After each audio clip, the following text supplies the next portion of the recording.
Today's Board of Directors, April 2nd, 2024 board meeting. The first item on the agenda is to approve the orders of the day.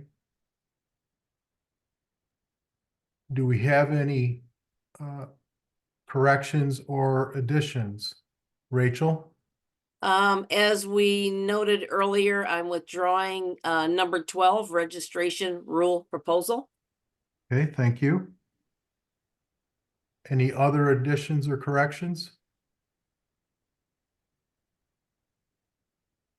Okay, may I have a motion to approve the orders of the day?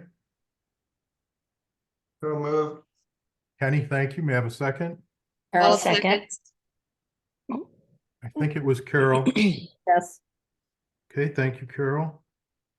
Any discussion? Any objections? Okay, motion. Need to make an announcement to all the board members, committee chairs, and the central office team. We have a very full agenda this evening. We must be efficient and focused on each item that is being discussed. Do not read your report. Please get to the highlights, motions, and ask questions of the board. Thank you. Okay, we're going to move on to the second agenda item, and that is ratification of online motions. Rachel? My motion is to ratify items number 1 through 10, also 12, 13, and 15. Those are the motions that carried in our online motions. Kenny Okay, seconds. Thank you, Kenny. Discussion, Pam Delavar making the motion, Kenny seconded. Is there any further discussion? Any objections to Pam's motion? Okay, that motion passes unanimously. Any other discussion? Any other objections? Seeing no objection, motion passes unanimously. Okay. Moving on to our fourth agenda item. Thank you, Rachel. Fourth agenda item is the judging program. Aline, do you have Vicky present? Yes, I just promoted her to panelist. Okay, Vicky and Russell, you have this report. Identify who's going to take us through the report quickly. Vicky. Who is? Vicky. Vicky is, okay. I'm on and duly noted that I will take you through this quickly. Okay, thank you, Vicky. Sure. I'm assuming you all read all the introductory information that we've got here. What I'm going to present briefly mentioned that we have the retirements of Keiko Koizumi, Morning Yang, and Iris Zink. Oops. Two advancements, keep going. Okay, the first item of business that we have a motion on is the social media committee and the social media guidelines. Committee was set up by Amira Lee. She selected a diverse group, including board members, judging program members, and exhibitors. They polled the exhibitors and anyone that was interested in responding. What they came up with was a solution that I think is excellent. It's streamlined. It removed the social media guidelines and included the important parts that we wanted to move over to the Code of Ethics. There was a removal of anything that had to do with board members, committee members, or references to pointing out individuals. That was not important to those that answered the poll. Keep scrolling down. Aline, thank you. Those items that are lined through were removed. Those items that are bolded are new items. It's important to note that there is not a huge amount of change to what judges are permitted to do. They still cannot post photos of cats that are currently being shown. And judges that are exhibiting can post photos of their own cats, but not of ones that are currently being shown. There was also one line taken out, back up just a little bit. It was rather condescending to the judges. Says, with common sense, judges can avoid situations which might raise ethical questions. Those are the highlights. Mara Lee, since she was the sub-chair of this committee, would you like to bring anything forward, or are there any questions? Mary Lee? Yes, I'll take any questions on this. I mean, we really kind of anything that was very heavily weighted from one side to the other with our poll, we either removed or included as needed. And you know, like Vicky said, it appeared that the restrictions on board members and committee members was not incredibly important to most of our constituents. This is really a judge problem. So moving it into the code of ethics actually is very similar to several other associations. The AKC, CFA, WCF, all of those have it in either the judge's code of ethics or the judging program rules. So you, of course, the board has the option to approve what we came up with, to leave the previous policy as it was, or to do away with the social media policy altogether. Of course, that's up to you. This was our best guesstimate with some sort of a compromise and in response to our poll. Okay, thank you, Mary Lee. Kenny has a question. Actually, I have two things. First of all, I'd like to thank the committee that worked on this. They did an excellent job. It did clarify a lot of areas that were gray. Having said that, I fully support this. I'd like to make the motion now to accept this as policy in CFA.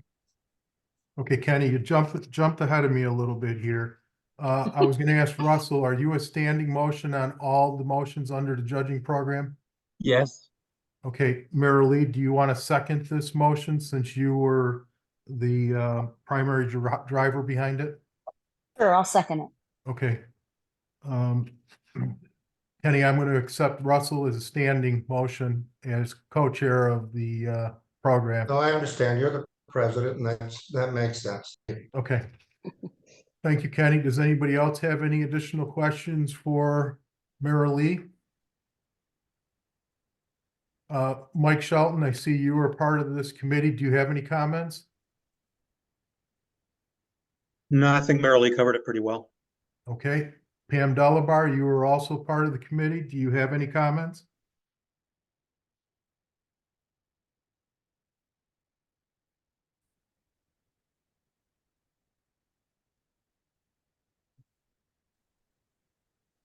Sorry, my screen went blank there for a minute. No, I have nothing else to add. Okay. Okay, is there any further discussion on the motion? Any objections? Okay, seeing no objection, motion passes unanimously. Okay, Vicky, you want to continue? Yes, I'd like to thank Mary Lee and her committee for a great job. The next item is has to do with judging program rule changes, and this specifically is regarding the associate judges. In 2020, we started accepting associate judges. Ultimately, we ended up with 56 associate judges accepted. However, we're now down to 40, and we have 2 more that have applied to the judging program, which will take it down to 38, and another half a dozen that are either marking their judges book or have and moving forward to go for the regular program. The judging program committee has received numerous comments from exhibitors regarding the associate program that they feel that the associate judges should be run through the same training program or should go through the same training program as the rest of the judges, with one-on-one handling at color classes that they need to be aware of all the show rules, and it's time to encourage them all to move to the regular judging program. I think just with the attrition that we've had and the interest of them improving themselves and moving to the regular judging program rather than just having the Zoom training, that it's very positive for many of them. I don't think they take it as a slap in the face. I think it's more of a, we have full support of them moving forward and becoming full-fledged CFA judges with the ability to take on a second specialty and ultimately move to all breed. Okay, may I have a second on this motion? I'll second, Mary Lee. Thank you, Merle. Okay, Pam Delabar? I don't want to do away with anything at this point in time that is a something that the clubs can use to save money. It's expensive to bring in consistently bring in judges from outside of the areas. It's premature right now, especially for my area where we just got started. I want to say something about the training. We did have some hands-on training, especially in Thailand, for all the Thai associates. And whenever I ask, especially at small shows, to be able to help train an associate, I was turned down, especially like in Korea, where it was all of maybe 59 entries, could have had excellent training there. And I was not allowed to do so.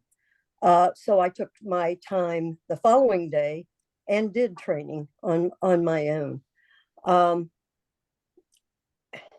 I don't want to see us lose an asset right now. And I believe by putting a date on we're going to get rid of the program really is a morale, definitely not a morale booster, but definitely it is a negative to the morale of the current associate judges who have not yet decided. And that's over 50%. Kathy Calhoun? I'll try to be brief. I agree with Pam. I think, and I'm going to speak to the associate program and the people that participated in it in China. If we sunset this program, first of all, it's been said before, but I'll say it again. This is a team that got us through COVID in one piece. And for that, we should be eternally, _ eternally grateful for that.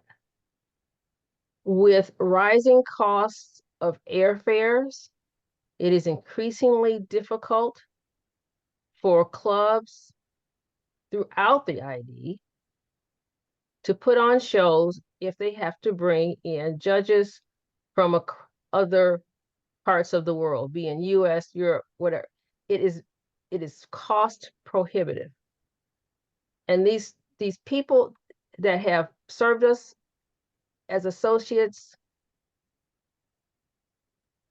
would certainly be great candidates to be judges in competing registries, of which I believe right now there are 14 in China alone. I think this would be a huge mistake. And I would challenge the comment that we encourage these associate judges to move into the normal, regular training program for judges, because as I said, I believe before, we have set up barriers, not bridges. We have said that you have to be able to speak English. We have said that trainees cannot train in China. So this is not encouraging. This is expensive, and you know, it certainly doesn't embrace, we want you to come over and succeed. I think this would be detrimental to the program. We should not be doing anything at this point in time that would reduce our footprint anywhere. And this certainly would. Thank you. Rachel? Thank you. Yes, continuing what Kathy said, we've already experienced some of our associate judges going to other associations and publicly thanking CFA for the great training. So, you know, we should have taken a lesson from that. Our associate judges are very valuable. Ann Mathis, the chair of this subcommittee, provided a detailed statement, and also wanted to mention that regarding the training, she's had judges that have offered to work with these associate judges many times and was told no by the current and former JPC chair because they weren't real trainees. In some cases, we were able to get someone with one-on-one training at the close of the show, but they could have had more training and that was denied. If training is the issue, we can certainly resolve that very simply. And my statement over and over during the discussion in committee on this issue was, what is the productive purpose of sunsetting the program? There is none. Thank you. Okay, Pam Mosier? I support this. I think it's totally reasonable. It's 5 years out. That gives them plenty of time to meet the program needs. I was able to train with an associate judge, and I think it's imperative that they get the hands-on training of a judge. I find that they sometimes acquire bad habits, and so by not having that experience of a judge.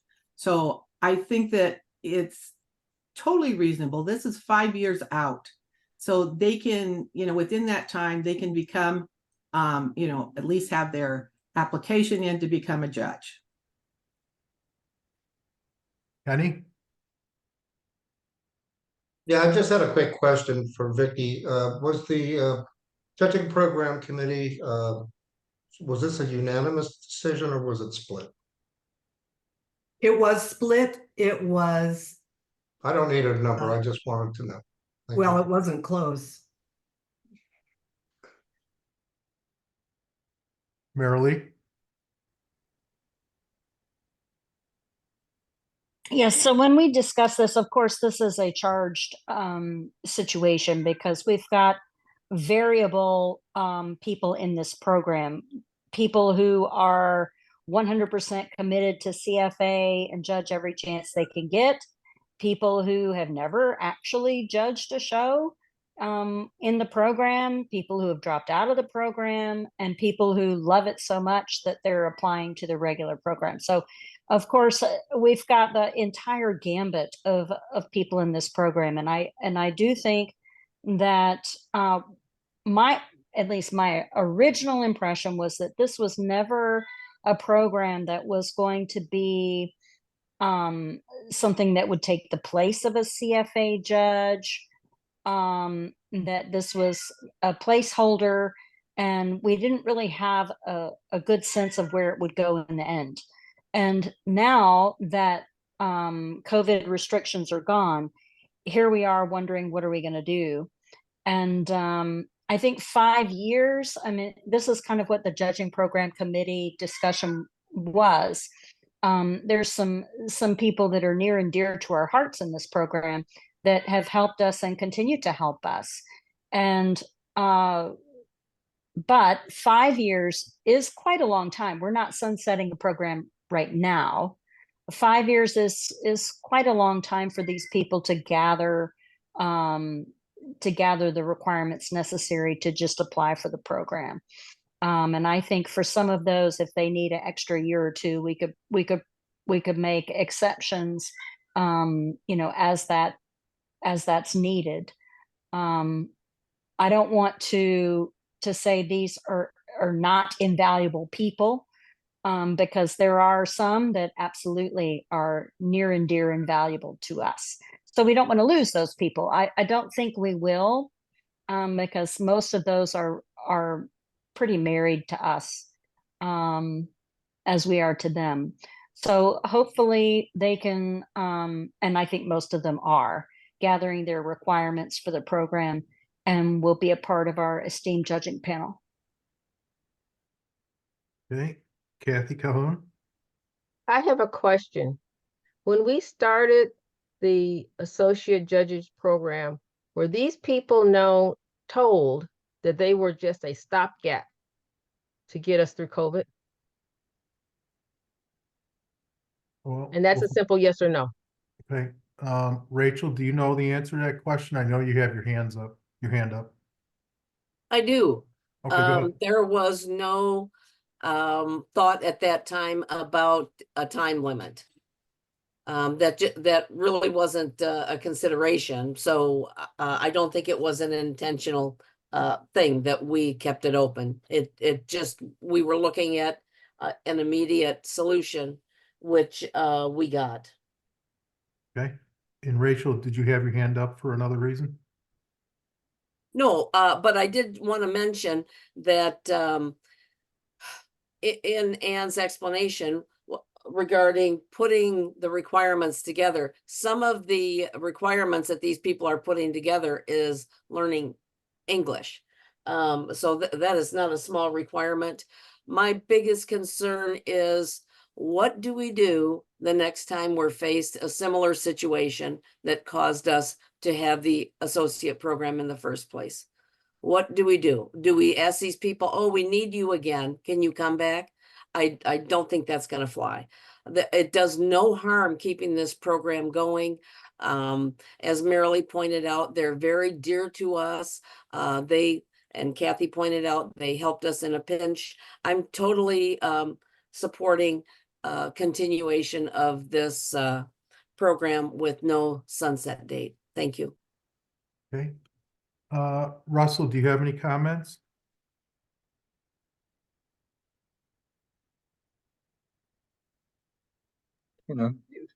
Okay.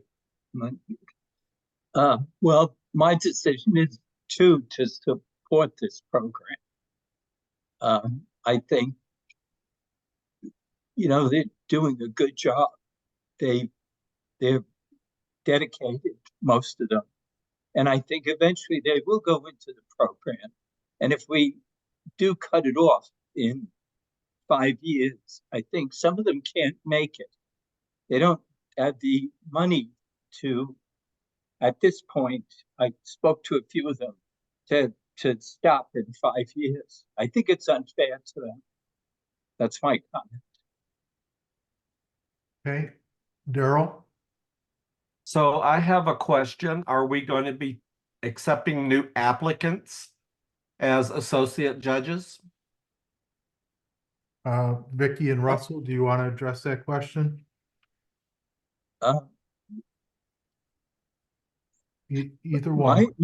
Vicky, not to my knowledge. That's a decision for the board to make. If we have another pandemic or some other emergency where a country is closed down and CFA cannot survive there, it'll be up to the board whether they want to open up another associate judging program. And that's actually stated in my rationale for what I have put forward here. I just wanted to mention that in the T1 judges, there were 10 accepted.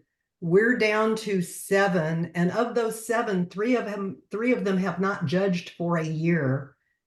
Another one has applied to the program, and another one is gone through the BAOS and working toward their requirements. So we're down to very few in the first judges that were 2020. In the second group, the T2 China group, there are 2 that have never judged and 1 that has judged once, and that was back in 2022. I do believe that it would benefit them to know that and get them assigned to mentors to get them moved along in this program. By the time 5 years rolls around, the T1 judges will have been on board for 9 years.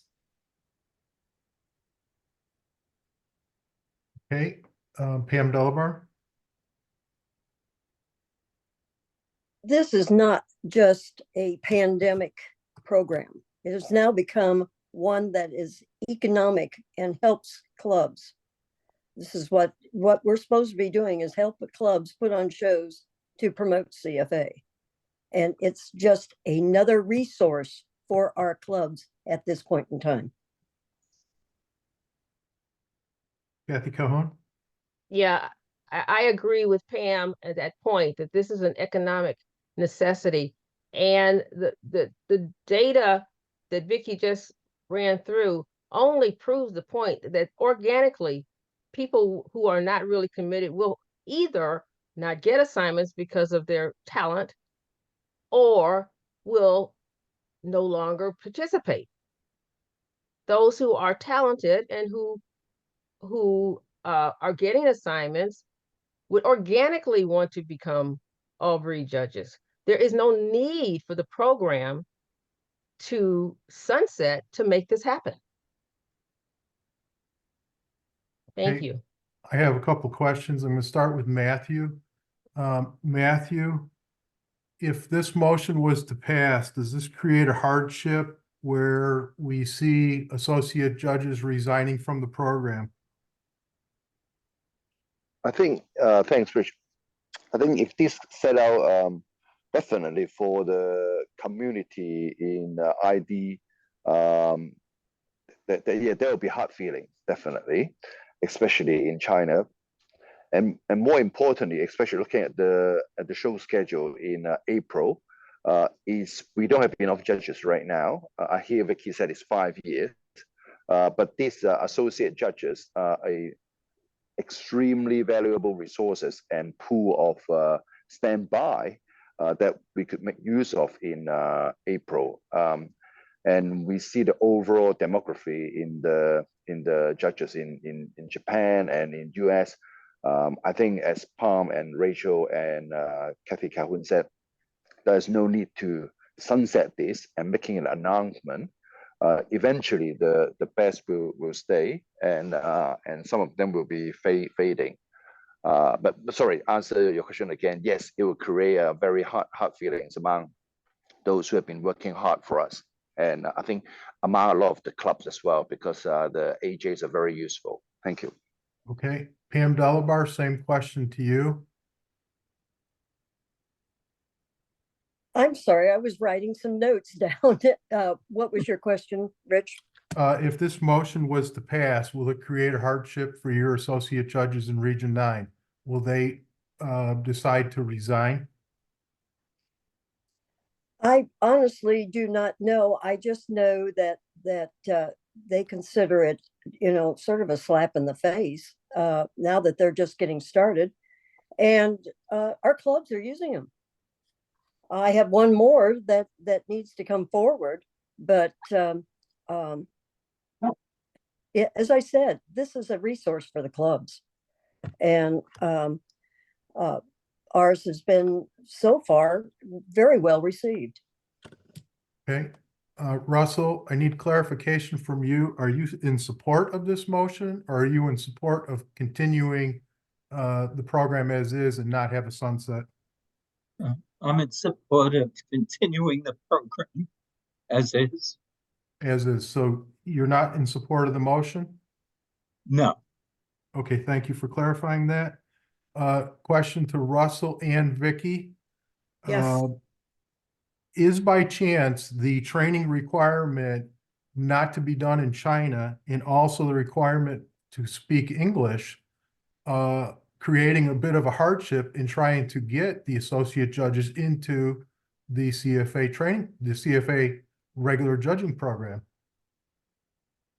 Vicky, you can answer first, then Russell.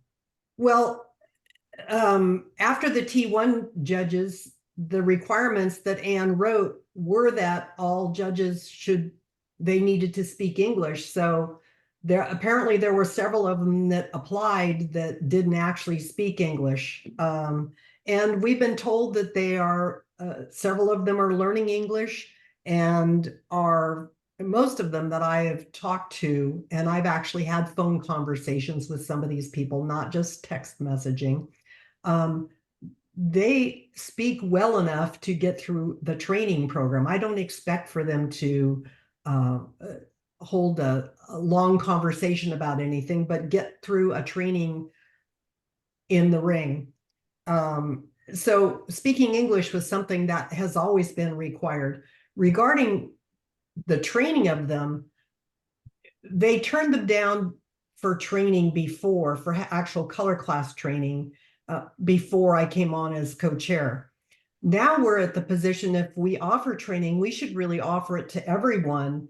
And that is going to create a hardship to the training program right now, trying to get any of the T1 or T2 judges to have color classes in China. If we offer it to some, we need to offer it to all of them. And so that's one reason why it wasn't moved forward. There was some casual training that occurred after judging. They get 15 or 20 minutes of handling. I worked with one of the European associate judges at a show on handling, helping them with a video also. But a full-fledged training program, that's very different than the training that they had, where Okay. you speak with a judge, you handle cats with them, you evaluate cats together. And a lot of these people were excited about the judging program before the associate program came along. Okay, Russell, do you have anything to add? Well, I agree somewhat with Vicky, but I also think that they can be trained. I mean, US judges go over there. I could train. I go over there quite a bit, you know, and there's enough cats for them to look at. And they're interested of really moving forward and doing different things. But, you know, I really feel bad for them. And I think it's best that we should keep them and we can train them. I don't see difficulty in training. That's fine. Okay, I'm going to call on Kathy Calhoun, then Daryl, and then we're going to go into a vote. Kathy Calhoun? I just wanted to add, when you asked the question, Rich, if any of the associate judges would, quit the program if they found out that this was going to be, once announced that this is going to be sunsetted. It's not a matter of them quitting. They are going to be pursued by competing registries to come on board, and we will, this is a really bad look for CFA. And I cannot support this. Okay. And we managed to train people. I'm sorry. I feel very passionately about this. We managed to train people in other circumstances. I think we owe it to our associate judges program to make every effort to make this work for them, but not to sunset the program. Thank you. Okay, Daryl? I'm also leaning toward voting against this, but you asked the question about is speaking English an issue, and I do think that is an issue. I supported that when it was brought up, but I would sure like a reconsideration on the requirement that they speak English. Vicki says she's spoken to many of these people on the phone, and it's not an issue. So if it's not an issue, why a requirement? And I'll also like to point out, where the hell would we be in Japan had we had that requirement that you had to speak English? We would have nothing in Japan No. if that had been a problem. So I think the English thing needs to go. We're a global organization, and if we can't handle a few extra languages, then there's something wrong with us, not wrong with them. Okay, Daryl, if you want to bring that forward later, you can make that motion and bring it forward. Okay. We are now going to go to the vote. If you're in favor of the motion as written, raise your hand.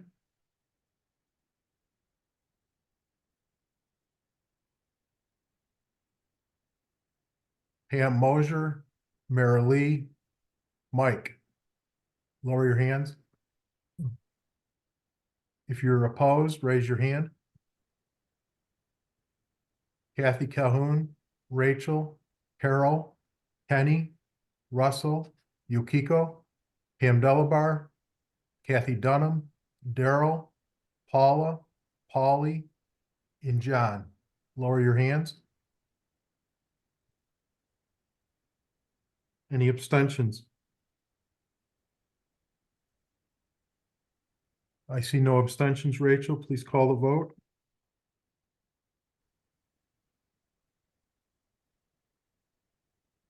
I have 3 yes, 12 no, 0 abstentions. The motion fails. Let's continue.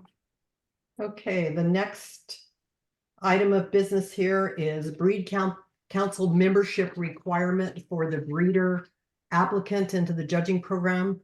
This was inadvertently dropped when they rewrote the judging program requirements and added the exhibitor stream. We're just putting it back in there. Everybody that's applied since this was dropped has had their breed council membership, so it wasn't an issue, but we wanted to get it back in there and corrected. Pam Delabar, Since we no longer have the exhibitor applicant, can we just We do. drop the breeder portion of what it says to just say the applicant must be an active member in good standing of a CFA breed council at time of application? We still have the exhibitor stream in there. I thought it was, we did away with it. No, we did away with the accelerated program. However, the judging program committee has had a discussion about this, and since it is a large change, we won't make it. We weren't planning on making it this time. It'll be either in June or October to remove that piece, and then I'll change the word here to just put applicant. Good enough. Thanks. Sure. okay, any other questions? Okay, may I have somebody second this motion? Any seconds? Thank you, Kenny. Any objections? Okay, seeing no objections, this motion passes unanimously. Okay, Thank you. The breed awareness report is here. The next one will be at the international show, and we're looking at locations in the ID for another one in the 24-25 season. The judging program, guest judging, keep going. Okay. Guest judges that have been approved, report the CFA judges and also guest judges for CFA. Keep going. Okay, here's the next motion. This is the two-tiered guest judging approval program that was passed in 2019. And it was amended in 2020 to elevate 15 judges to the approved guest judging level based on their service to CFA and how many shows that they had judged. It has come to our attention that there's no requirement for someone to stay at the approved level once we put them there. And we've made a suggestion to add 2 more items under approved guest judge. Keep scrolling down. Okay. Oops. It's VI. In order to maintain approved guest judge level, must judge 2 times in 3 years, and VII maintain their judging license with an approved association. So we're not utilizing the guest judges in the same way as we were before. We have fewer shows after COVID. We also have a great reliance on the associate judges. And so some of these judges have not judged for us even before COVID. Number 7, Tatiana Slovinskaya, and also Nana Anna Nazarova from Russia. It does not mean that they cannot guest judge for us. It's just that we're not putting the approved level on them. Cheryl Urin is no longer a licensed judge with CCCA. So we've split this into 2 motions. The first motion is to add the VI and VII, that they have to judge 2 times in 3 years.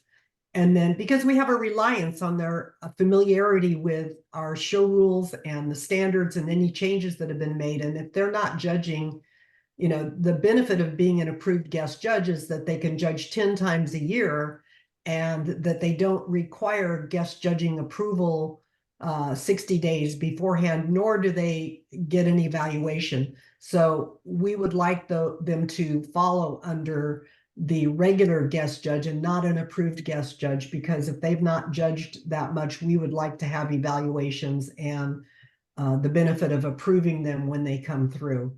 Also maintaining their judging license with an approved association. That's the first motion. And the second motion is to edit this list to conform to what that first motion will be passing and remove these three from the approved guest judge list. As I said, it does not mean that these people cannot guest judge for us. It's just that they're not an approved guest judge. Okay, we're gonna do this in two separate parts. We're gonna take the Yep. first motion. May I have a second? Rachel seconds. Thank you, Rachel. Okay, Pam Delabar. The problem I have with this is we approve this and then we go sort of ex post facto into the second motion. I really don't have a real problem with it, but just how it's going to be applied afterwards. So I'm probably going to be an abstention on this one. One, because I happen to live with somebody that's on this list, and but I do have some remarks on the second motion. Okay, so Pam, just so we're clear on this, you're abstaining with a conflict. Well, yes, I would think it would be a conflict. Yeah. Okay, Ed, do you agree?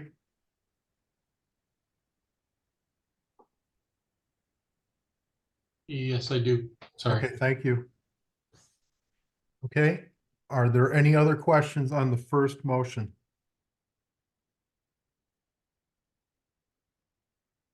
Okay, I'm going to call for the vote. If you're in favor of the first motion, raise your hand.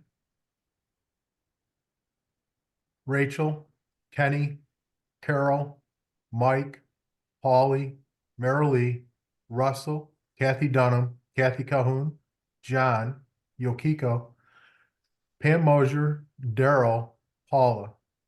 Okay, please lower your hands.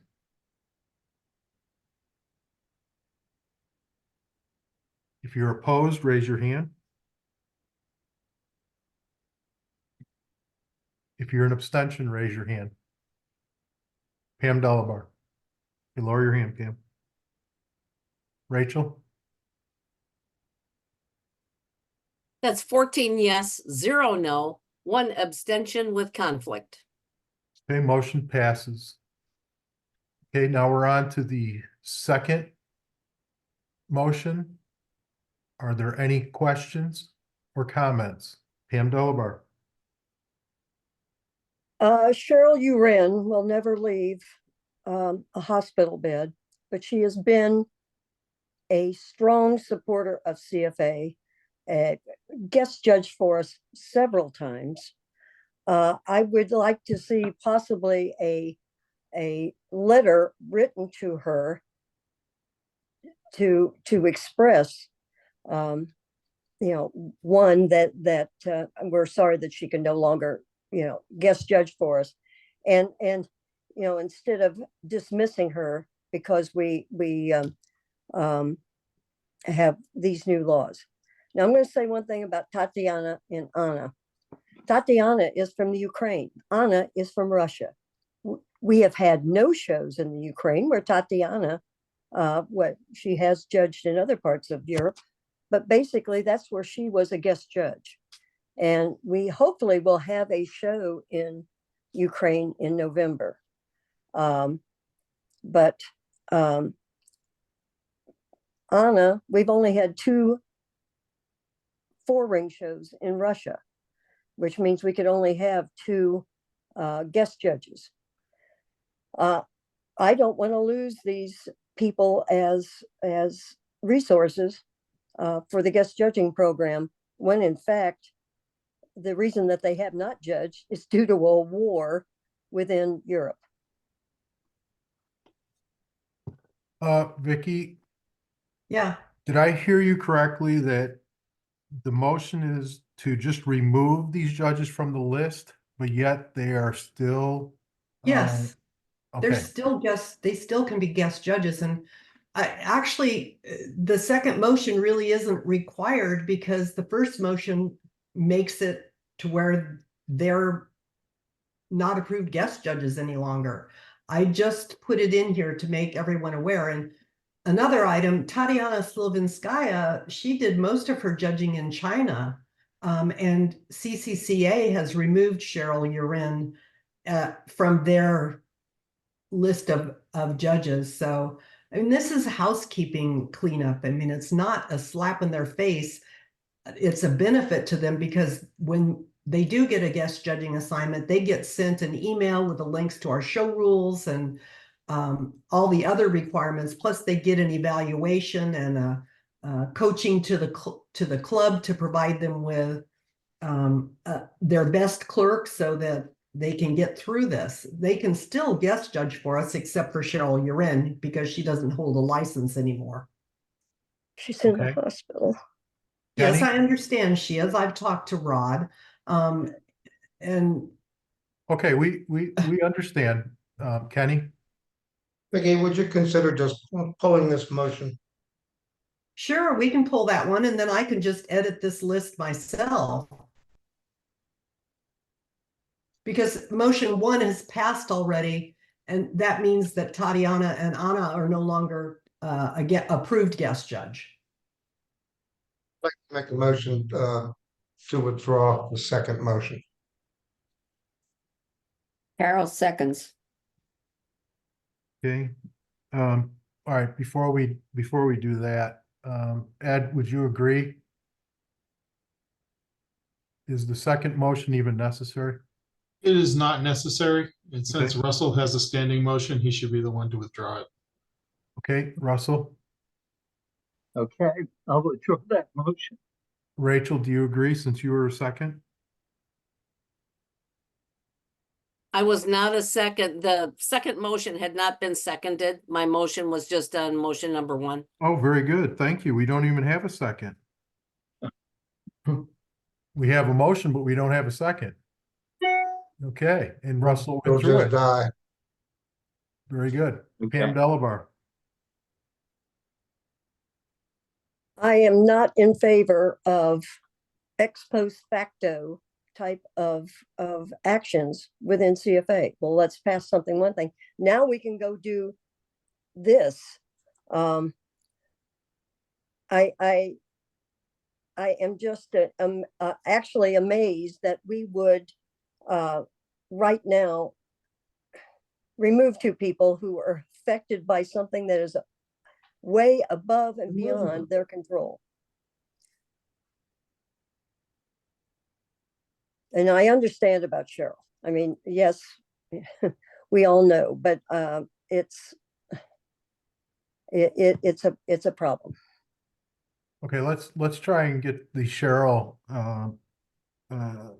Urin situation out of the way here. Rachel, would you be so kind to write a letter to Cheryl on behalf of the board? That would be my honor. Okay, so that one is taken care of. Okay, Pam Delabar. So you don't want them removed from the list. Then make a motion.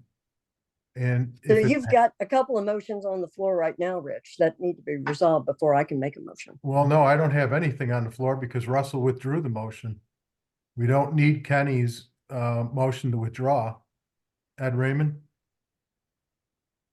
You're on mute, Ed. Sorry. The prior motion just passed, and rather than making the requirement retroactive, perhaps you make it forward-looking. So that starting today, someone has to judge 2 times in 3 years. That buys a little bit more time for Tatiana and Anna. Rachel? I would go with that, Ed. Rachel?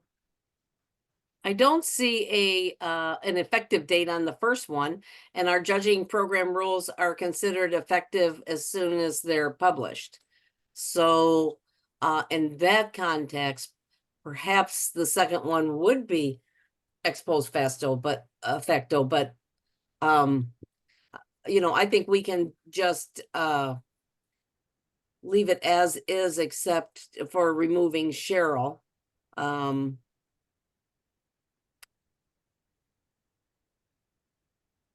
That's all I really need to say. So do we need a motion to make it effective today? Daryl? I will use Pam Delabar's saying, we are making mountains out of mouse turds. This motion that we passed doesn't remove them from the guest judging list. It moves them from the approved guest judges list. They can still guest judge. It only removes them from the approved guest judges list. We are sitting here arguing over this, wasting valuable time. I don't see what the problem is. Okay. Pam Delabar? The problem is the time that it would take to get approval for them to guest judge, because now they are under the 60-day rule. And if we're able to get a show going in Ukraine, it might be at 30 days. If we're able to get more shows going in Russia, it might be 30 days ahead of time, and not the 60 days, which means we couldn't use them. That's why, one of the major reasons why to keep them on the list, at least for this period of time. Daryl, does that address the concern? I have washed my hands of it. Okay. Okay. Unless somebody's going to make a motion to make this 6 and 7 effective today. Pam Delabar. I will so move. Okay, I need a second.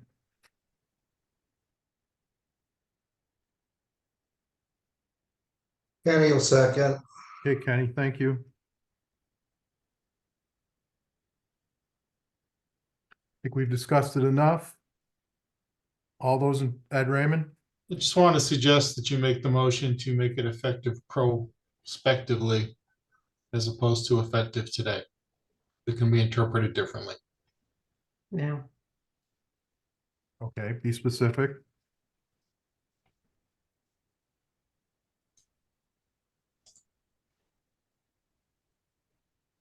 Daryl? I would like the secretary to state the motion that we're voting on. Rachel? And to be perfectly honest, I was answering another question on the side. So perhaps the maker of the motion can restate it. Pam Delabar, please restate the motion. I move that the motion, in order to maintain approved guest judge, must judge 2 times in 3 years, be effective. And Ed, I'm sorry, I don't understand what you said.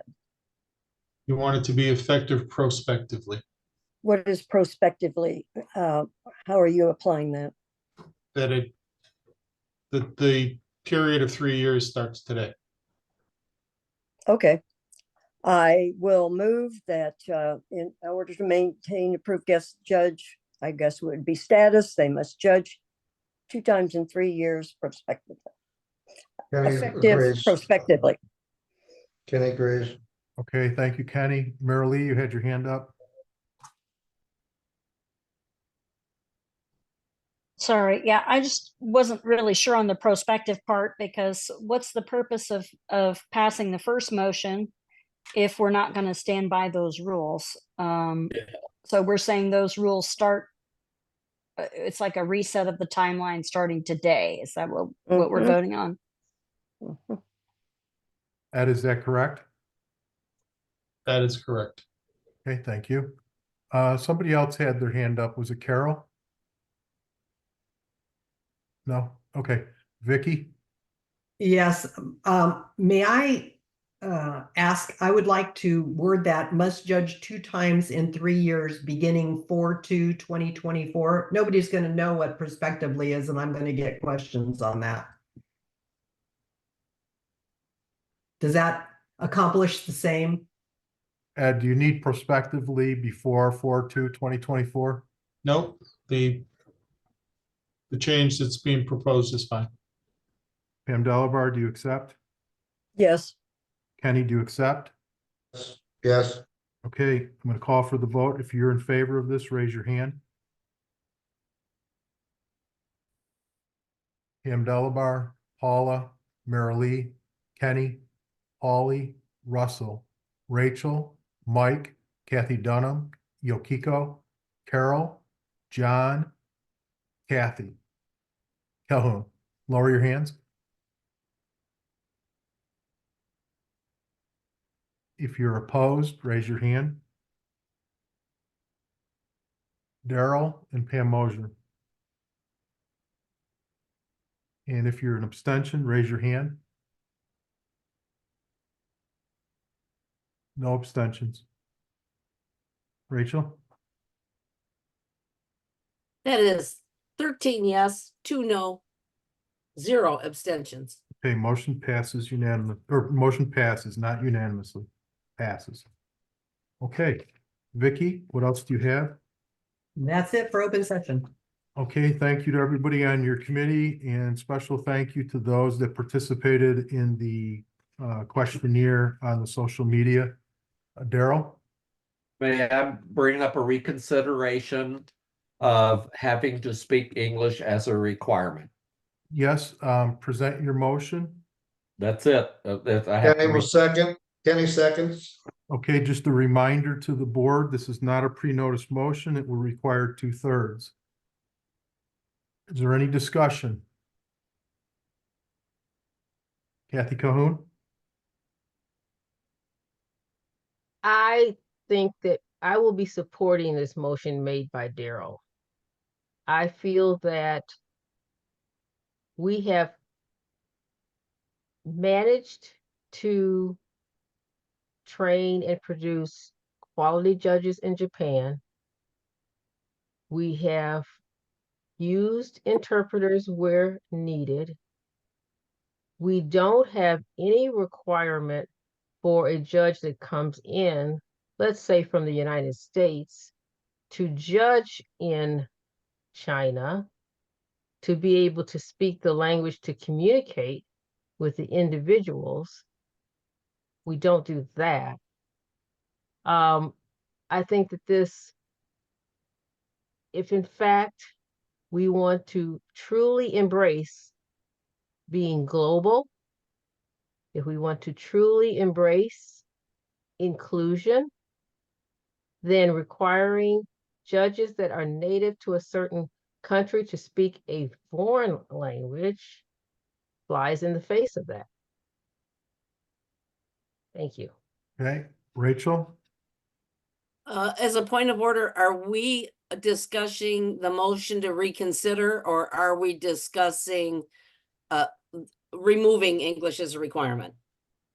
The Where motion are to we? reconsider. That's what I thought. So Yes. although I agree 100% with Kathy's comments, I'm going to put those after the next motion Yep. in the Yes. minutes. Good point. Thank you for bringing that out. No more discussion. Any objections to reconsider? Seeing no objection, that motion passes unanimously. Okay, Daryl. Okay, so I will restate again and sort of back up what Kathy said. We have gotten along for a number of years with non-English speaking judging candidates. And it hasn't hurt us at this point. I don't see the point in trying to make a rule that they have to learn English. It's hard enough to learn the standards, but to learn a foreign language at the same time is just above and beyond. I just don't think that this helps CFA, in my opinion. Okay, so your motion is judges are not required to speak the English language, correct? Yes. Okay, Kathy Abby will seconds. second. Kathy seconds. I think it was Kenny. Sorry. Yep. Okay, Kathy Calhoun. My hand was up to second. Oh, I'm sorry. Okay. All right, any further discussion on this motion? Any objections to this motion? Vicky, you can't object. Oh, sorry. Nice try. Yeah, no. Okay, I see Marilee has her hand up, so I'm going to call for the vote. Please lower No, your wait. hands. Marilee and Polly, lower your hand. Okay, I if was you're, trying go to ahead. make a discussion. Oh, okay, well, go ahead. What is your point? So I don't think that the original intent of the English speaking requirement was to make them fluent in English. I think the original intent was to make them able to communicate in what I would consider like cat English. If that makes any sense. If I'm going to train someone, I need them to know the word round for round eyes, or long coat, or something. So I don't think that it was never the intent of the JPC to make them fluent in English and be able to read, Thoreau. I think it was to have a basic ability to communicate so far as training goes, and that all of our training, including the BAOS and all of our continuing education, is also in English. So, to make them the best judges that they could be, to meet our standards, that they should be able to speak, the bare modicum of English with regards to cat descriptions. And this was going to be something that I think the JPC was going to do on a case-by-case basis. Okay, Kathy Cahoon. Okay. So again, we've managed to train very, very, very excellent judges in Japan with the use of interpreters. I see no reason why we can't continue that. And then as to the materials being in English, the burden of that resides on us, not on people trying to become part of our program. Again, are we global or are we not? If we are, then those tools that individuals need to be offered in other languages. Now, it has been said that that is very hard to continue to make. Right. Again, the burden of addressing that and making it happen resides with us. That's it. Kenny? Yeah, very quickly, there are plenty of translation apps out there that we can take advantage of, particularly when we're training these individuals. Okay, thank you. Polly, you had your hand up too. Did you want to discuss something, or were you an objection to the motion? Actually, Marilee already said everything what I wanted to say. Okay. Discussion has ended. I'm going to call it like I did in the beginning. Are there any objections to the motion? Okay, lower your hand. I'm going to call for the vote. If you're in favor, raise your hand. Rachel, Daryl, Penny, Pam Delabar, Carol, John, Kathy Dunham, Yokiko, Paula, Pam Mosier, Mike. Lower your hands.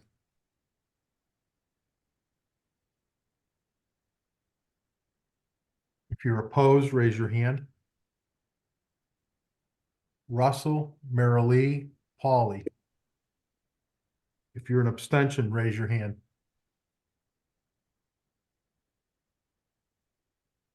No abstentions. Rachel, please call the vote. I didn't get a vote from Kathy. I think she called her, raised her hand after the no votes were called. Was that Kathy Calhoun or Kathy Dunham? Sorry, Kathy Calhoun. Kathy Calhoun, were you a yes vote? I support the motion, yes. Thank you. That's 12 yes. 3 no, 0 abstentions. Okay, motion passes. Daryl, thank you for bringing that up. Kathy? Calhoun? I would like to, yes, I would like to make a motion that we reconsider the prior motion to not allow judge trainees in China to train in mainland China. Are you, can you repeat that motion? I would like to have I guess it's the judging program rule. Go ahead. What are we reconsidering? Be specific again. Reconsidered that does not allow trainees in China to train in mainland China. Okay. Daryl, are you seconding that motion? I will second it so we can have discussion on it. Okay, are there any? Well, we're reconsidering. Are there any, if there's discussion, it's gotta be quick. Any discussion? Any objection? Okay, Daryl?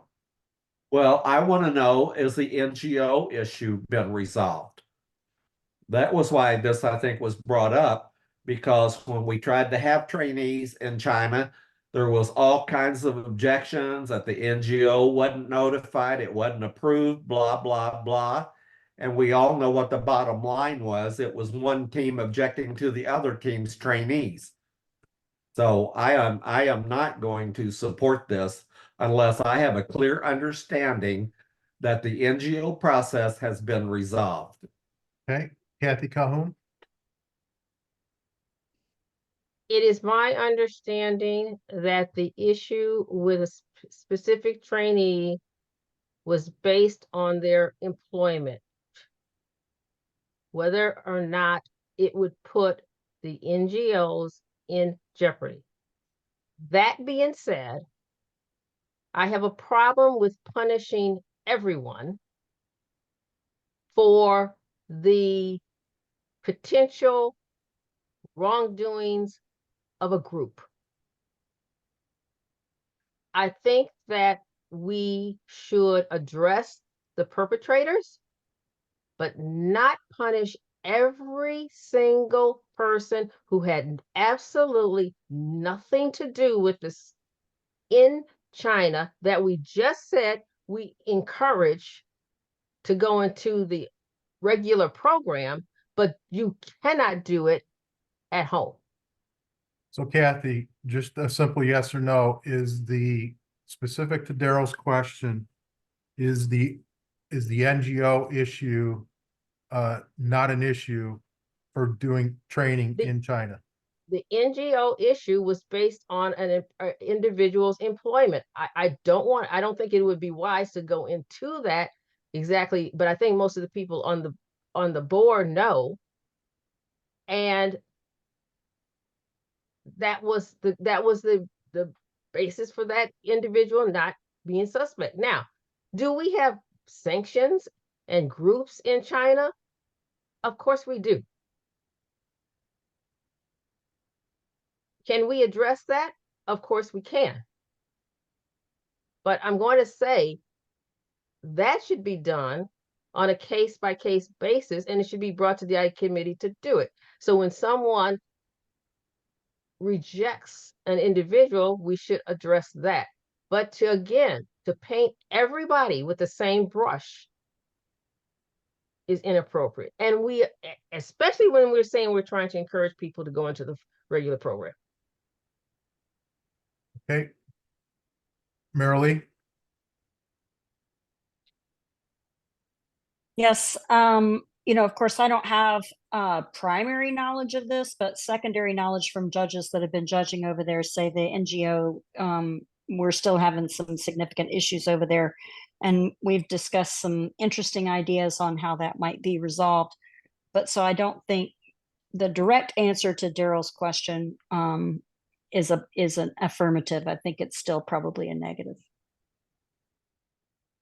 Matthew? Two things. First of all, I think the NGO issue that they were asked in general is resolved. It's just a matter of we need to file a bit more information about the trainee, the occupation, who and that person is with the NGO, because the trainee is still deemed to be a working member of in the show. But I think that is largely resolved. Now, second thing, I know the other reason why some clubs do not welcome trainee is because the exhibitors got very confused when their cats are being judged twice, especially when they got a ribbons from the trainees and that's being taken away and not count. They get rather upset.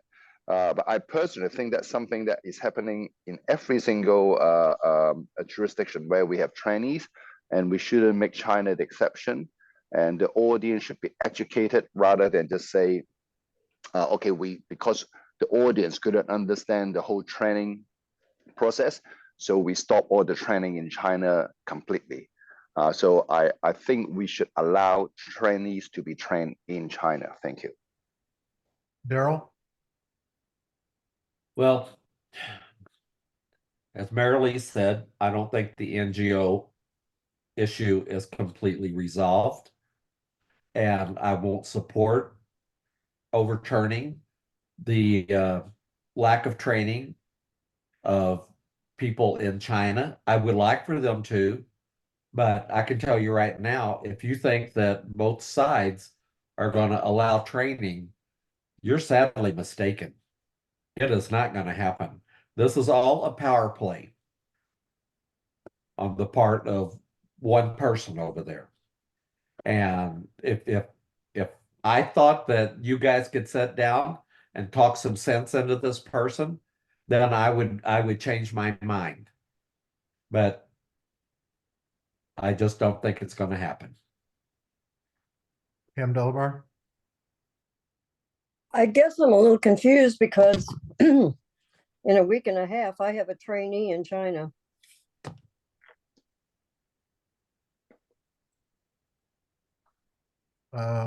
Okay, so Vicky or Russell, can you address Pam's comment?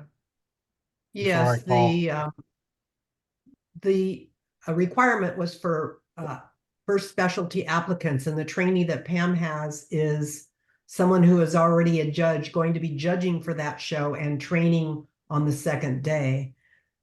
But I also wanted to mention that judge that they were talking about, that it was a big problem with them being a trainee, they're judging in China now. So and they still have the same status. It had nothing to do with her employment because she's more than able to judge for them over in China.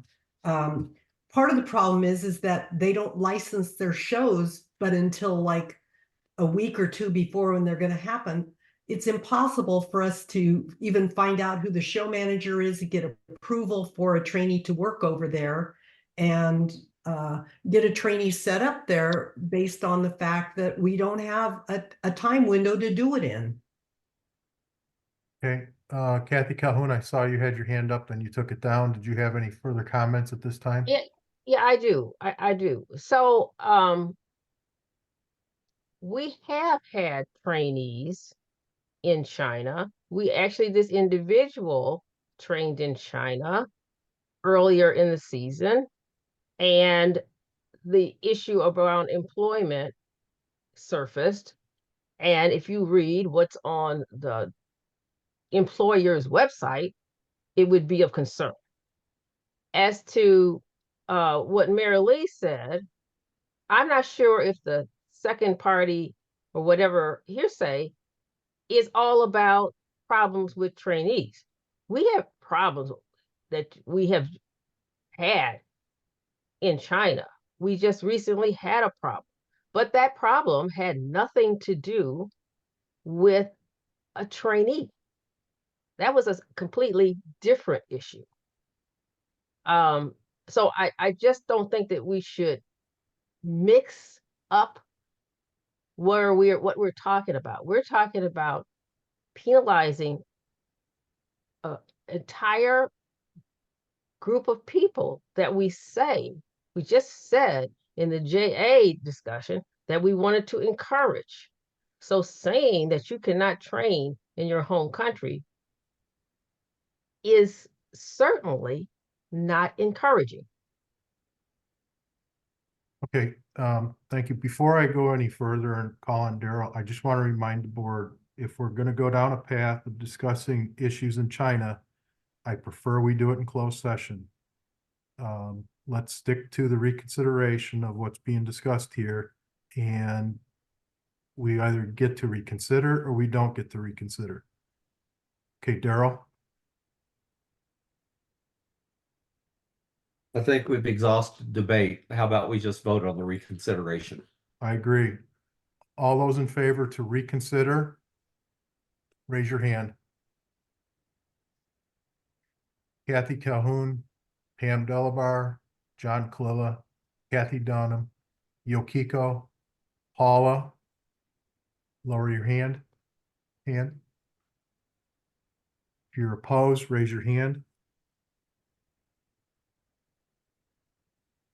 Daryl, Marilee, Kenny, Russell, Carol, Pam Mosier, Polly, Mike, Rachel. Lower your hand. If you're an abstention, raise your hand. Rachel, are you an abstention? Okay, no abstentions. Rachel, you can call the vote. 1 second.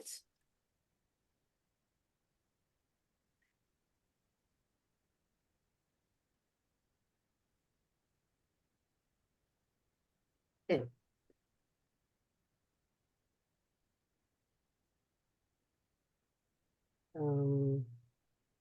Eight. Sorry, I think I'm missing Kenny's vote.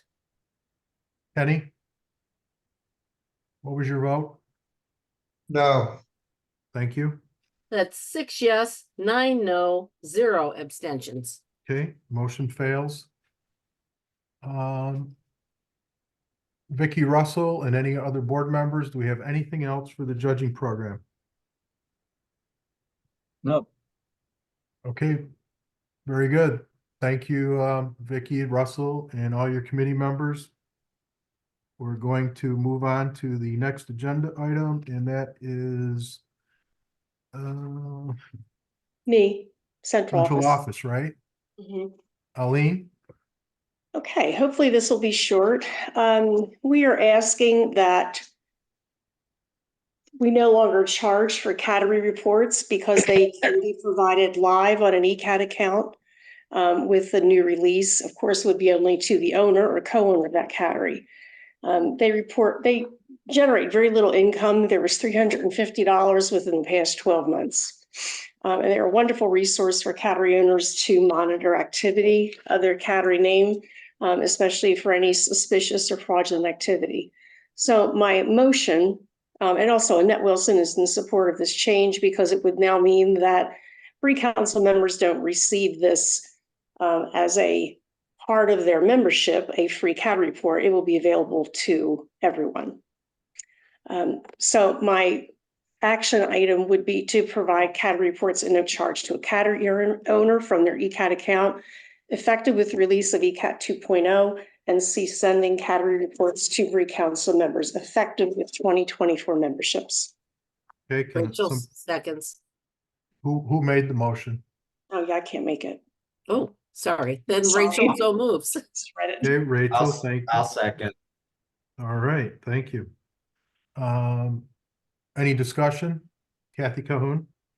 So I have a question as to how this is going to be managed. Will this be based on by request, or is this automatically going to happen at some given point in time if this is approved? Aline? People will be able to add categories to their eCAT account if they are an owner of the category, and we will be manually monitoring requests to add categories to an eCAT account. And then once the category has been added to their eCAT account, then they can, there'll be a button or something that they can click on to get a category report. Okay. Kathy, are you finished? No. Go ahead. So, does this increase the ability for someone, I know you said you will be manually monitoring who's being added to what, but that concerns me. And will this potentially actually increase the ability for fraud? Aline, then James. Well, when I say we're manually monitor, if somebody wants to add a category to use on their eCat account, they have to be the owner of that category. They can't add the category themselves. We will be adding it. They'll request it, and then we will approve that request if they are one of the owners on the category account.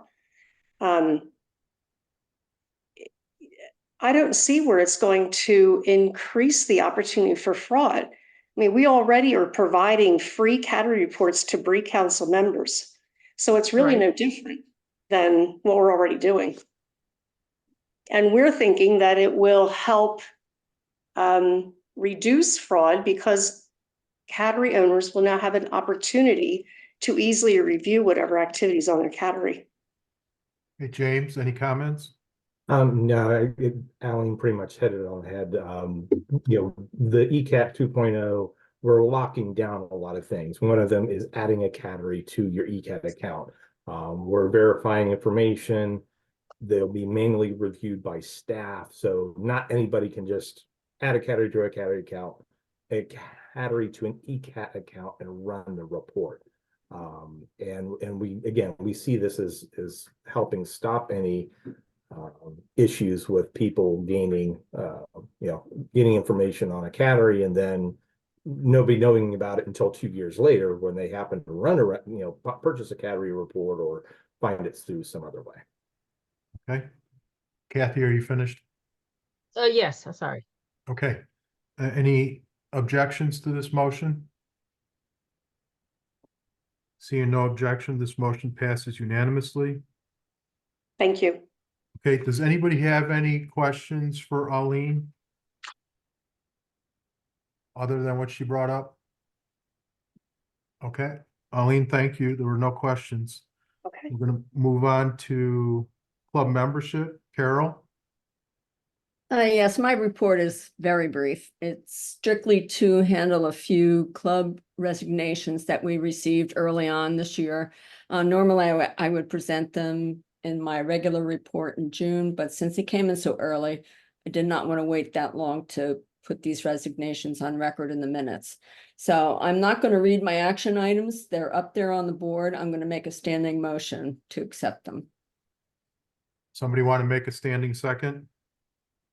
Mary Lee seconds. I think I heard Kenny again. So Kenny's got the draw tonight, guys. Yep, I'm quick. He is quick. All right. Well, we don't acknowledge hands up, so hey. Okay, taking the first action item, discussion. Objections? Seeing no objections, first one passes unanimously. Going on to the second one, discussion. Objection, okay, Pam Delabar.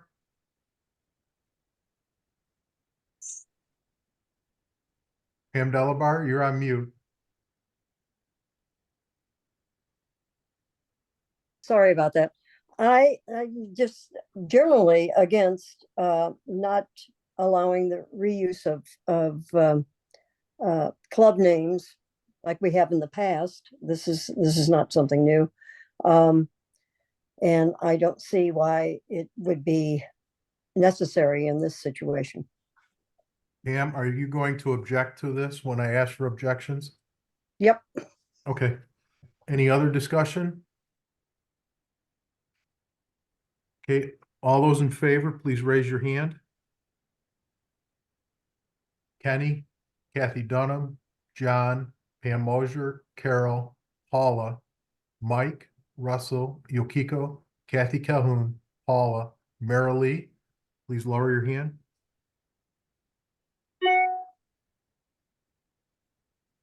If you're opposed, raise your hand.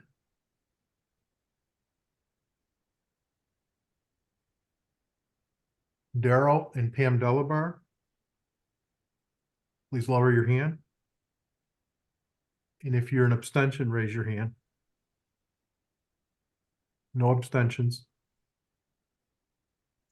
Rachel? I was a yes vote, so that is 13 yes, 2 no, 0 abstentions. Okay, motion passes. Moving on to the third one. Any discussion? Any objections? Seeing no objection, motion passes unanimously. And the fourth one, discussion? Objections? Seeing no objections, that one passes unanimously. Okay. Carol, do you have anything else you want to review? No, that is all I have. Thank you very much. Okay, does anybody have any questions for Carol?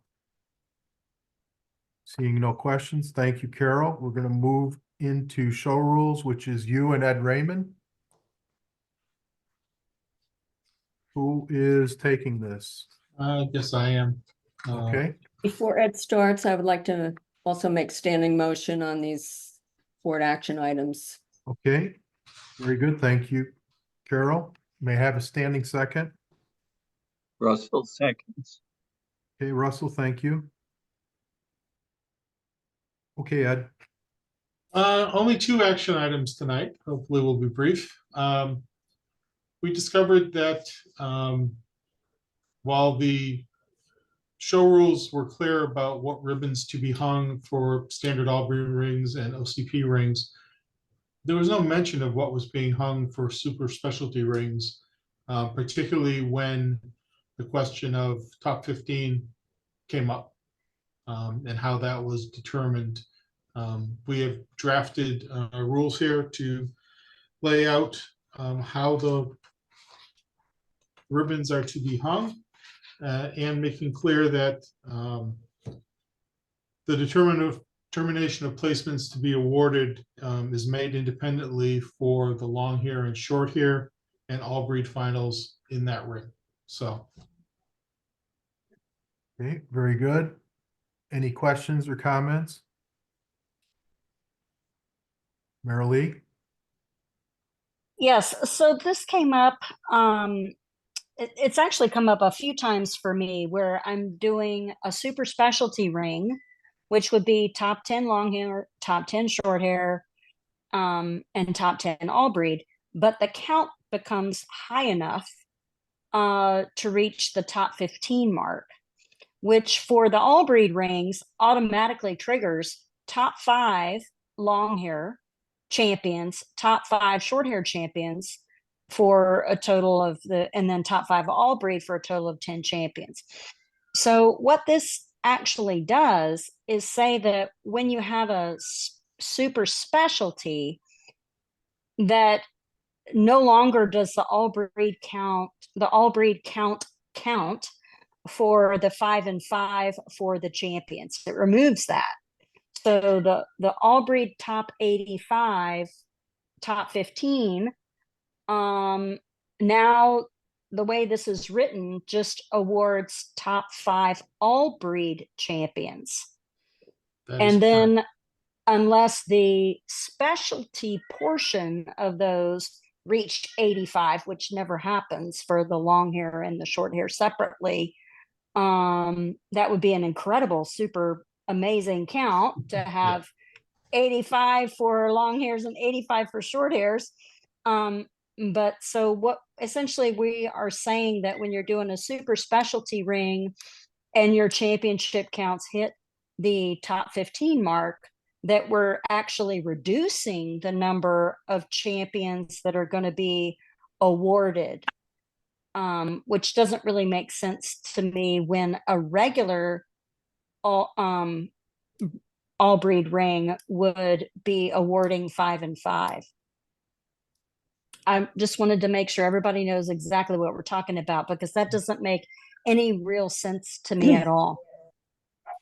I can just tell you the thought was that in a super specialty ring, you essentially have a long hair ring, a short hair ring, and then a combined all breed final. So we were looking at the long hair count to determine the long hair ribbons being held for the being awarded for the champions, and the short hair ribbons the same. And then when you get to all breed, if the count was 85 or above, you would do your top 5 all breed champions and your top 15. So Ed, does the wording as it stands right now, is it in line with what Mara Lee is stating? No, No, no, No? Okay. no. I think it is. It is. We've got the all breed portion in Rule 11.28 and the specialty portion in 11.29. Okay. Pam Delabar? This has happened twice in my region. First time in Italy in January, and then both times in Italy, January and February. I have no problems on 11.28, but when you get to 11.29, one, who is responsible for making the count to the number of champions? When it was first written for a top 15, which I think is the priority on this, even over the super specialty, was very easy. 5 all breed, 5 long hair, 5 short hair. And whatever the count ends up to be, sometimes they'll get more points with one specialty with a champion win over the other specialty, but at least we had a definitive number. I think that 11.29 clouds the issue even more and puts it more on the judge to try to figure out what they're supposed to be hanging when the original stated it as 555. I would hate to see somebody miscount by a couple of champions, and then the judge gets in trouble. The people don't get the points, and it's a bigger mess. Merrill Lee and I have discussed this, and we both thought when it's spelled out as, with the top 15 being the priority over the super specialty as far as number of champions, that made it much easier on the judge. This, I think, makes it much harder on the judge. Okay, Aline? I was a little confused by what Marilee said with if there's a top 15 in the all breed portion, there are 5 champions given out. And I thought you said it was only 3, but there are 5. So all that we're saying is just clarifying that if the long hair count does not meet the 85, then it's just best, second, and third. So if you have top 10, it's best, second, and third. If you have top 15, if you have enough count, then it's best through fifth. And there is confusion among judges. Some judges did it one way, other judges did another way. So I don't know. I'm not sure how it's harder on a judge. I'm not a judge, so I can't speak to that. But there's confusion. And not all judges agree that it should be done a different way than what we've outlined here. Marilee? Yes. So, Pam, what I wanted to point out to you is that for a regular all breed ring, now they've put in something new, but for a regular all breed ring, once you hit 85, you get 5 long hairs, 5 short hairs, and 5 all breeds. So that's a total of 10 champions that you can final. What they have put in here now is that if you're doing a super specialty ring and you hit 85, the only top 5 you get is for the all breed portion. For the long hair and short hair portions, you only get 3. So essentially we're doing away with 4 champions that would be in our all breed with the 85, with the 10 champions, if that makes sense. So they're saying that the only way to get top 5 for the long hair, short hair is if you have a huge amount of entries in each specialty, then you can do top 5 long hair and top 5 short hair. But because we have the all breed ring is top 85, then we could do top 5 all breed champions, but still can't do 5 and 5 for the long hair, short hair anymore. We could only do 3 and 3. So this actually backs up the number of champions you can award once you hit the top 15 for having over 85. Carol? I don't agree with that at all, because the way this rule is written, and it's all breed ring, of course, if it reaches 85, it would be top 5 all breed champions, top 5 long hair champions, top 5 short hair champions. And in a super specialty ring, there are actually 3 finals. So the all breed final would still do top 5 all breed, top 5 long hair, top 5 short hair champions. It's only in the specialty portion that it would be top 3 if the count is less than 85. So the long hair, short hair portion of a super specialty is generally just an opportunity for exhibitors to have another specialty ring. So the count should be applied the same way in the long hair, short hair specialty as it is in those portions of a super specialty. I don't think those portions of a super specialty should benefit from the 85 plus count. That's my opinion. Kathy Dunham? I agree with what Carol said. If you just look at a super specialty for the 3 finals that they are individual components of a ring. You look at your count for the short hairs, the count for your long hairs, you hang accordingly. If it's 85 in all breed, then you hang it accordingly for an all breed ring. So I don't see what the big problem is here. If you look at it and break it down for what it really is, it's 3 components of a ring that make up a super specialty ring. 3 finals, each have their own counts, and the counts are pretty easy. You look at a breed summary and go, yep, I got 85 in short hairs, I get to hang top 5. Nope, I don't have it in long hairs, I hang top 3. I have it overall in all breeds, so I hang a top 5. The counts are not that difficult to figure out. Thanks. Ed? Yeah, I was just going to say, what we tried to do is harmonize this so that for a judge, if you're hanging top 10, you're hanging 3. If you're hanging top 15, you're hanging 5 champions. So if you've got, a situation where you've got sufficient long hairs to hang a top 15, then you're going to hang the top 5 long hair champions. Same with all breed. Your short hairs, if you don't have the numbers, they're going to be hanging top 10 for your final and top 3. Okay, Daryl?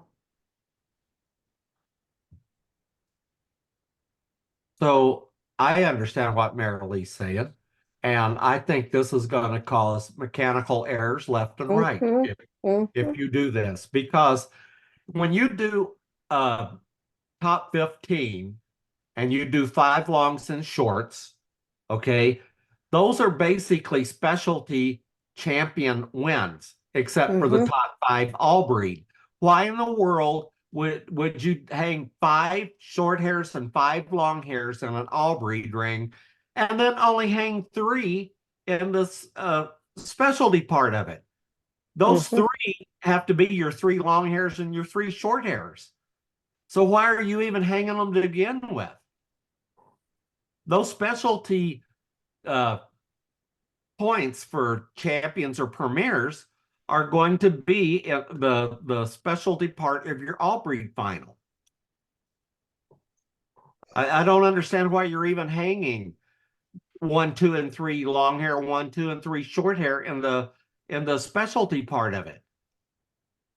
That's covered in the all breed portion of it. Perhaps I'm misinformed, but it was my understanding that when it came to super specialty rings, judges did each of their specialty finals separately and then did a separate all breed final, bringing back some portion of the cats from the long hair and short hair. That's correct. But the problem is that when you do that all breed final, you're doing your 5 long hair champions and your 5 short hair champions. That's not all breed. Those are specialty portions of it. You hang top 5 all breed. That's the all breed portion of it. I mean, I've never, when I've done super specialty, I hang my longs and my shorts and my all breed champions, and then I do the top 10 long hair, the top 10 short hair, and then the top 15. You're just hanging the same ribbons for 1, 2, and 3. If you're not hanging 1, 2, and 3 as a part of your 1, 2, 3, 4, 5 in the all breed, then you're mechanically corrupt. Eileen, and I'll come back to you I can take the probably. I'll definitely come back to you at the end too. Eileen? So what we're saying is a super specialty ring is completely different from an all breed ring. Sure, in a regular all breed ring, you have top 15, you're going to do your top 5 all breed, your top 5 long hair, top 5 short hair. This isn't an all breed ring.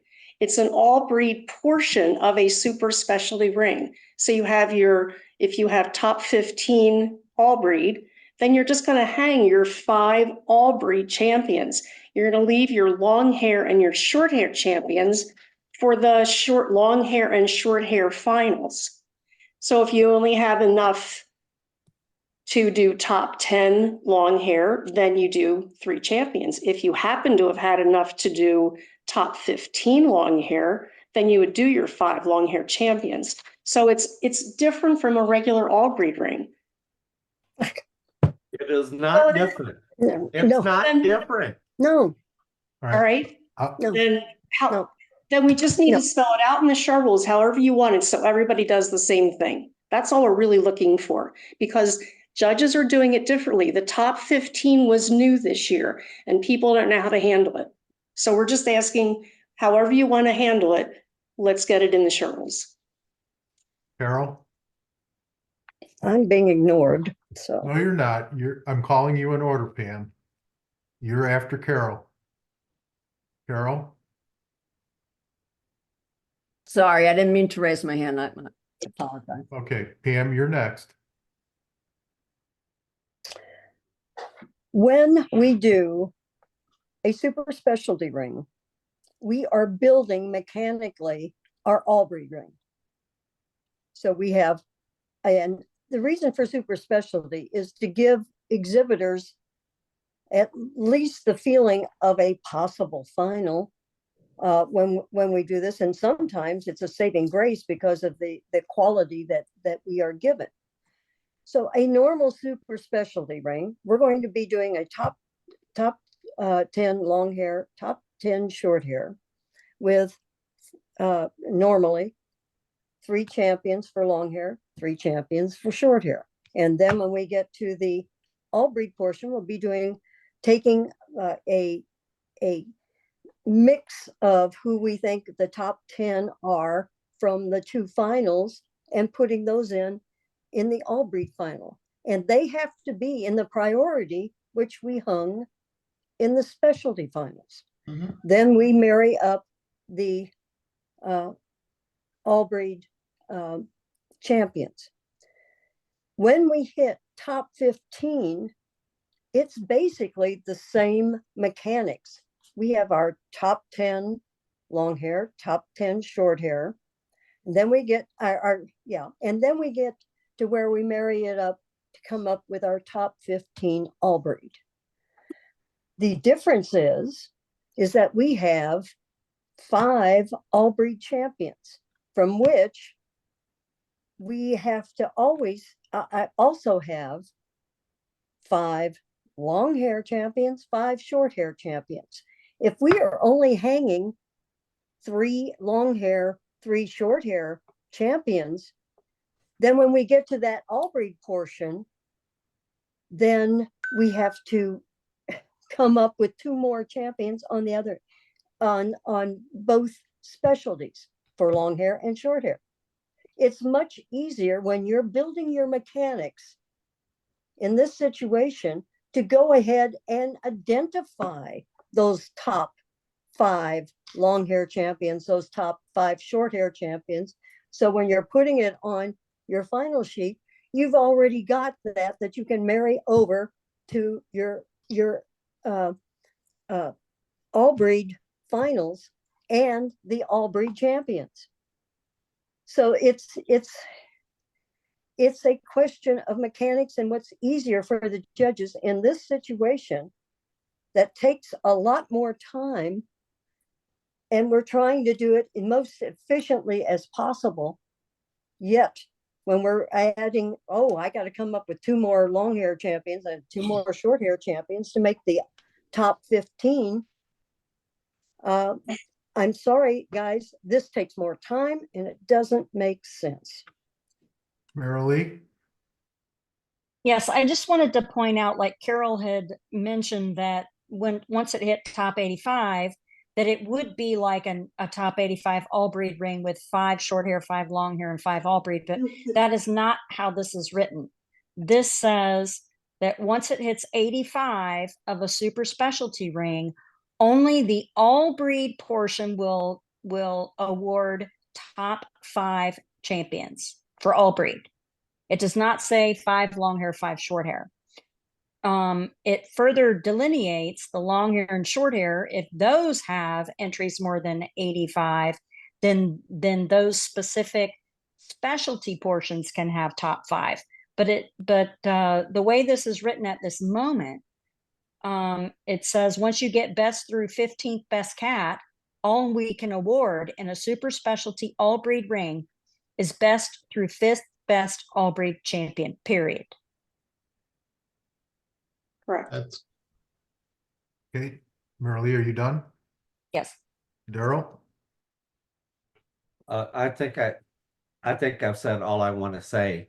It's those, if you're going to require the judges when they do the specialty portion of the super specialty ring to hang 3 longs and 3 shorts in each one of those specialty rings, it's like Pam says, it just creates more work. Just name the 5 long hair and the 5 short hair. And then when you do the all breed portion, you can do your top 15 plus your 5 all breed champions. But you can't select 5 long hair, 5 short hair, 5 all breed in the all breed portion, and then pick different champions in the specialty. They have to be mechanically correct. It just makes more sense to name your 5 long hairs when you're doing your long hair champion final, and your 5 short hairs when you do your short hair champion final. They have to be mechanically the same cats.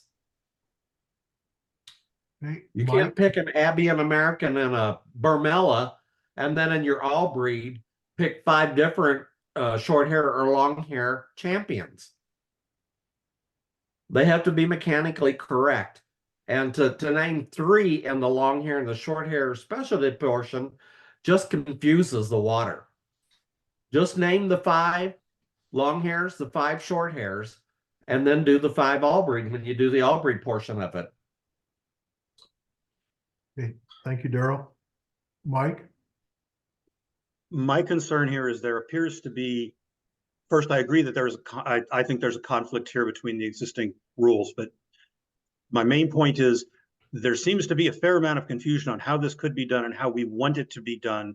And the proposed change doesn't seem to address those. And if there's that much confusion now, and we're going to introduce a change, which may introduce different confusion, I know we're running up against the beginning of a season, but I don't know if we should be voting on this now. Okay. Ed? We can write the rule however you want us to write the rule. I guess one thing I would say is that the way the rule is written, when you get to the all breed portion of a super specialty ring, the only thing you're hanging with regard to champions are your top 5. I understand they need to be mechanically correct from the specialty portions. In the specialties, assuming that there were not 85 long hairs or 85 short hairs, when you hang best through third, you now have 6 champions to consider for your top 5 in the all breed. There was no intent that you would then rehang 5 all breed or 5 long hair champions and 5 short hair champions. You've already done your long hair and short hair champions as part of the specialty portion of the ring. Now you're just doing the all breed portion. That's what we had in mind. If that's incorrect and we should do it differently, let me know. I'll rewrite it. Okay. Marilee, or no, Eileen, you had your hand up and took it down. Yeah, Ed said what I was going to say. Okay, Pam Delabar.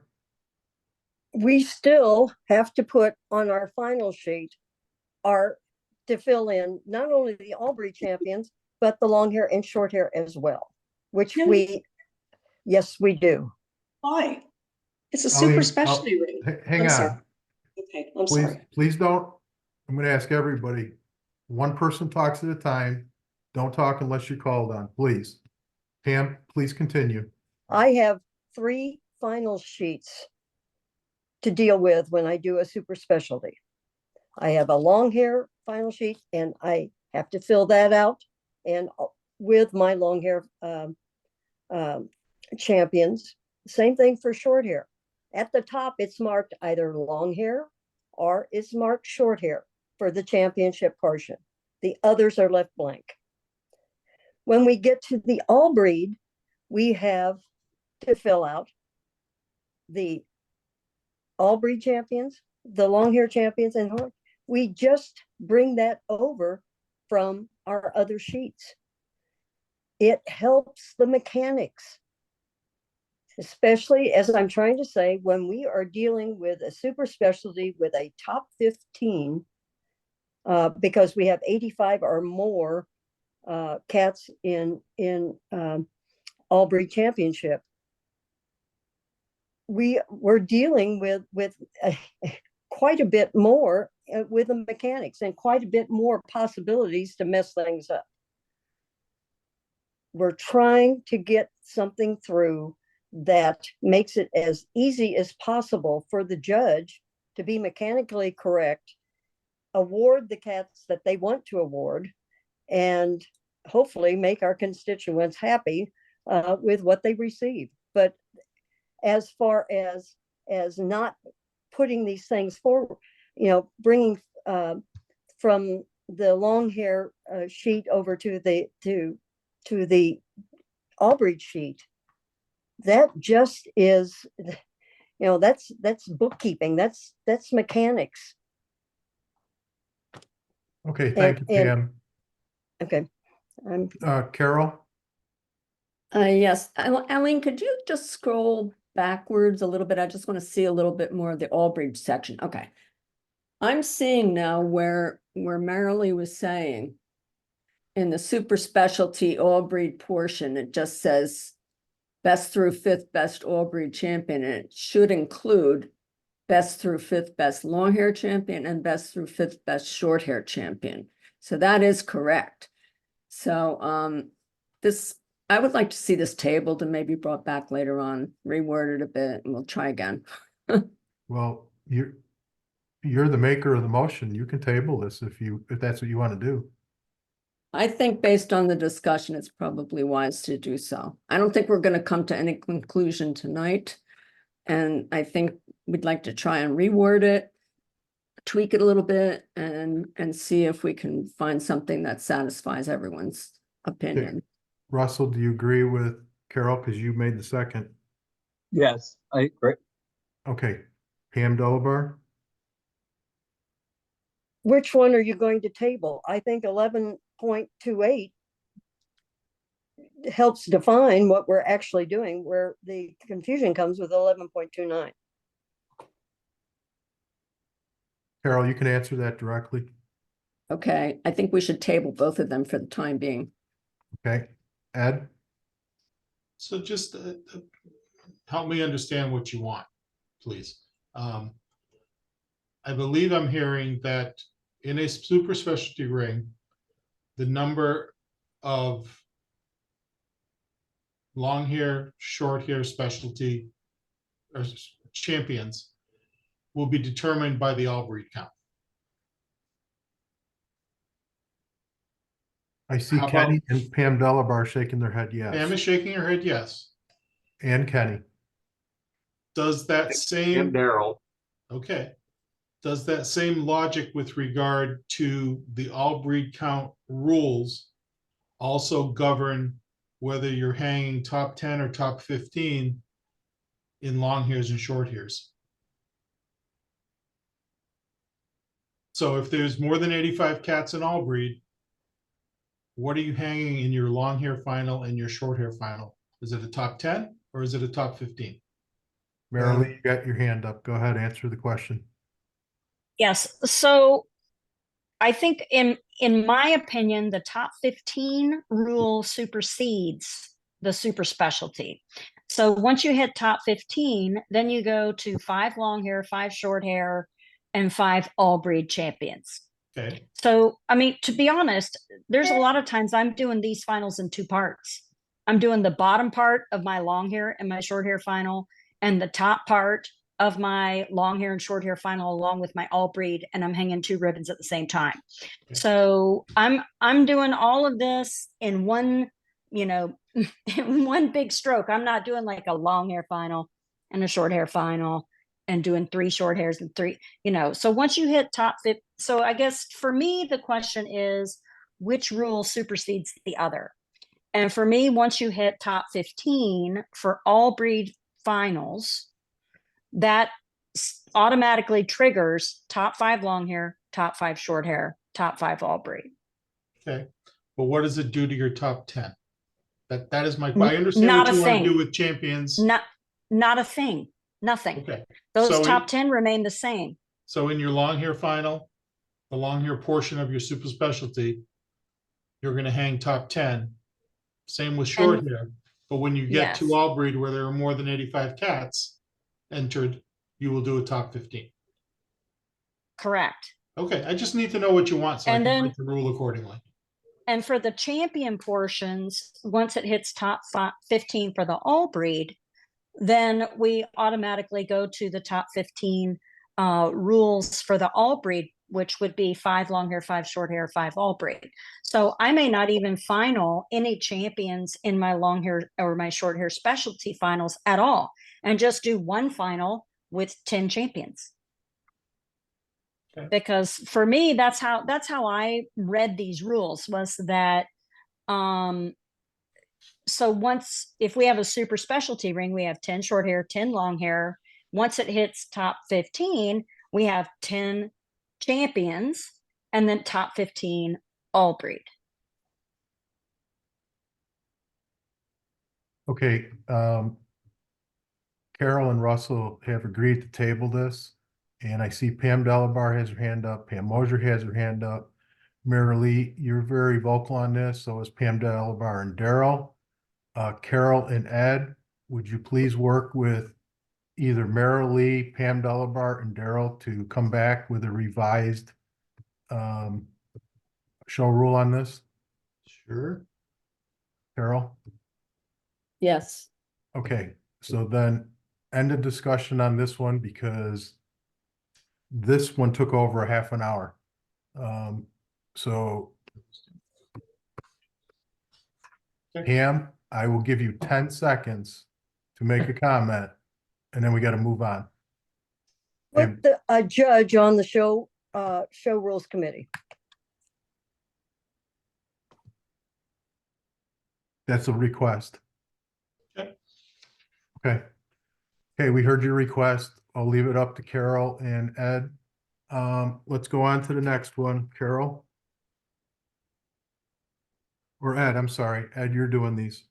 Yeah, the next one is a request to delete the addendum that was previously passed for the 2024-2025 show rules, which extended the waiver of show rule 4.03 for next season. I gave you some history. This is the waiver that says if a club doesn't hold a show, it doesn't count against their traditional date.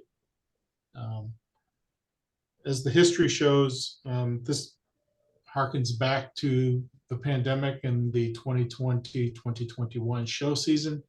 The board actually at that point, or the show rules committee, somebody, the language actually indicated that missed shows in the past didn't count, and it was only shows missing 2 years worth of shows after a certain date that would count against your traditional date.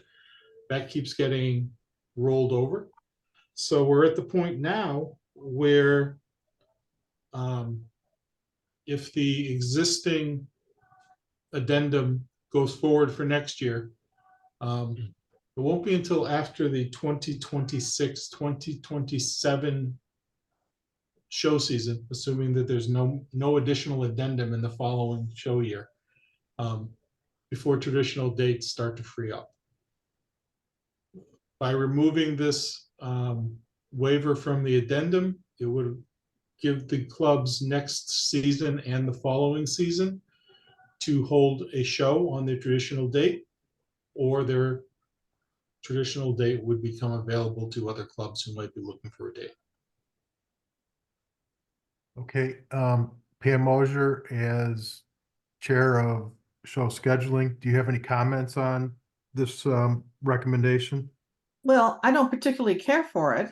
I mean, we're trying to put these, get these club show dates, and then we just continually have to keep rolling it over, even though they're not putting on shows. And so it becomes cumbersome for us to try to find show dates for these clubs when a club hasn't put on a show since 2019. I mean, I do have issues that this is too long, but if we passed that we were going to continue to go forward, which I don't understand why we did, because the pandemic was over. I mean, we started putting on shows. I think in 2022, almost every club was putting on shows. So, yeah, like I said, I'm not a fan of this. Okay, so let me just clarify. You're in favor of removing the extension though, correct? Yes. Okay. Pam Delabar? I want to hold the possibility of still having the traditional dates, especially for Region 9. We have conditions above and beyond the pandemic. And I believe that the clubs in Ukraine and Russia deserve to have consideration. So I want to retain the right to hold their traditional dates.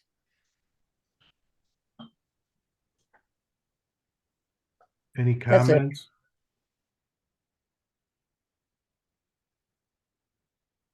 Ed, Carol, any comments to Pam's request to allow Region 9 to retain the traditional dates?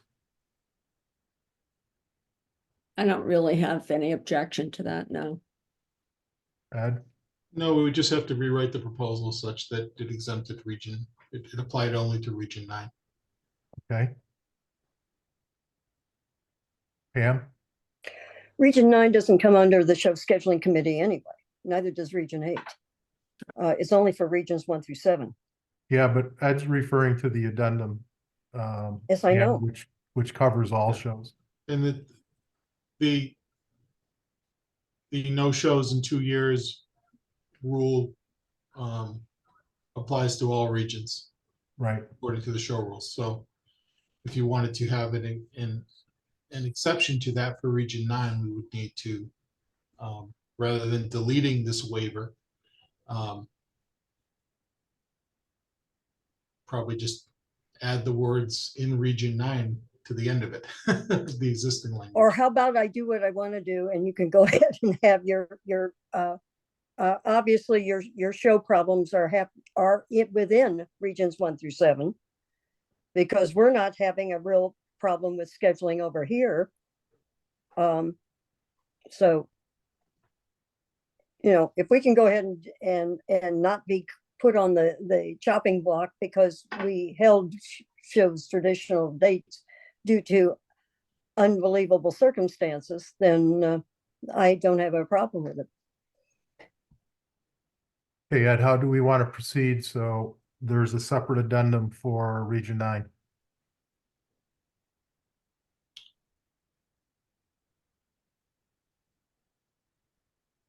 I would suggest that we amend this proposal, and rather than strike the existing language, we retain the existing language and add the words "in Region 9" to the end of the sentence. Okay.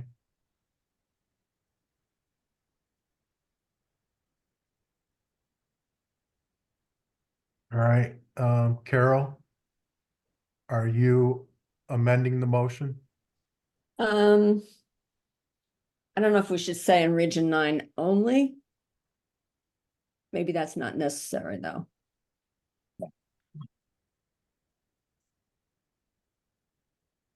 Ed, I accept Region 9?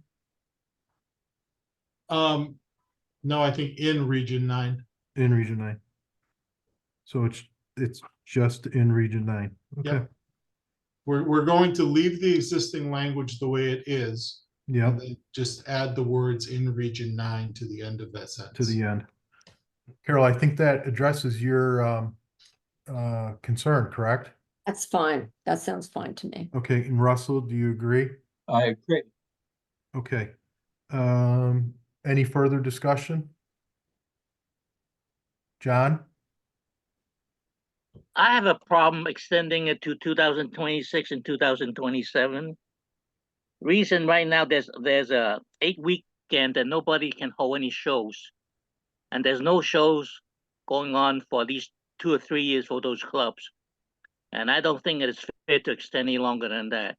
Okay, so you're in There's clubs favor. dying at those weekends trying to get those weekends right now. Okay, so you're in favor of this proposal. No, I'm in not favor.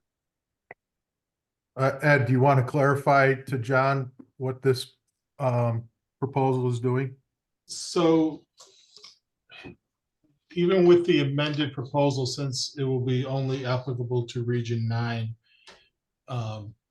if clubs do not hold a show on their traditional date in the coming show season, so 24-25, or the following season, 25-26, they have to hold a show in one of those 2 years in order to meet the show rule. Otherwise, the date frees up, beginning with the 26-27 show season.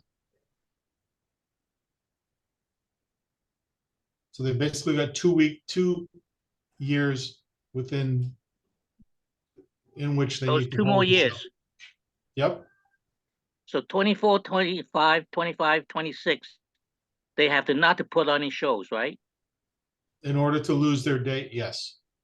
I have a real problem with that. When they already didn't put on any shows 2 seasons prior to the 24, 25. I'm just telling you what the show rules currently say, and the fact that in prior years, the board has basically said failure to hold a show in prior years is forgiven. It's only forward looking, and then the board started extending the exception season by season. So we have not yet begun to hit the period within which a club needs to start holding a show. That will, if this change is made, that will start with next season. I have a real problem with that. Sorry. John, I understand your concern, and that's why Ed and Carol are bringing this forward. So it doesn't go out for another 3 years. It only continues for the next 2 years. That is an issue because clubs are holding on to traditional dates, and they hold on too long to decide whether or not they're going to have a show. and then it's too late for another club to find a location and license a show without having to pay fees. So we can't really change what happened in the past. We can only change what's set going forward. And the proposal here is to end it 1 year sooner, so it doesn't go through 2026, 2027. Daryl? So that brings up a point that I wanted to talk about, and that is, why aren't clubs that hold a traditional date not required to make a declarative statement of whether they're having a show or not? And I would say 90 days would be plenty time for them to say, okay, we're not having our show. Someone else can have that date. They should be forced to make a decision 90 days beforehand if whether they're going to have a show or not. And then we wouldn't have ran into this issue that we ran into recently about a club not being able to put together a show within the 30 days.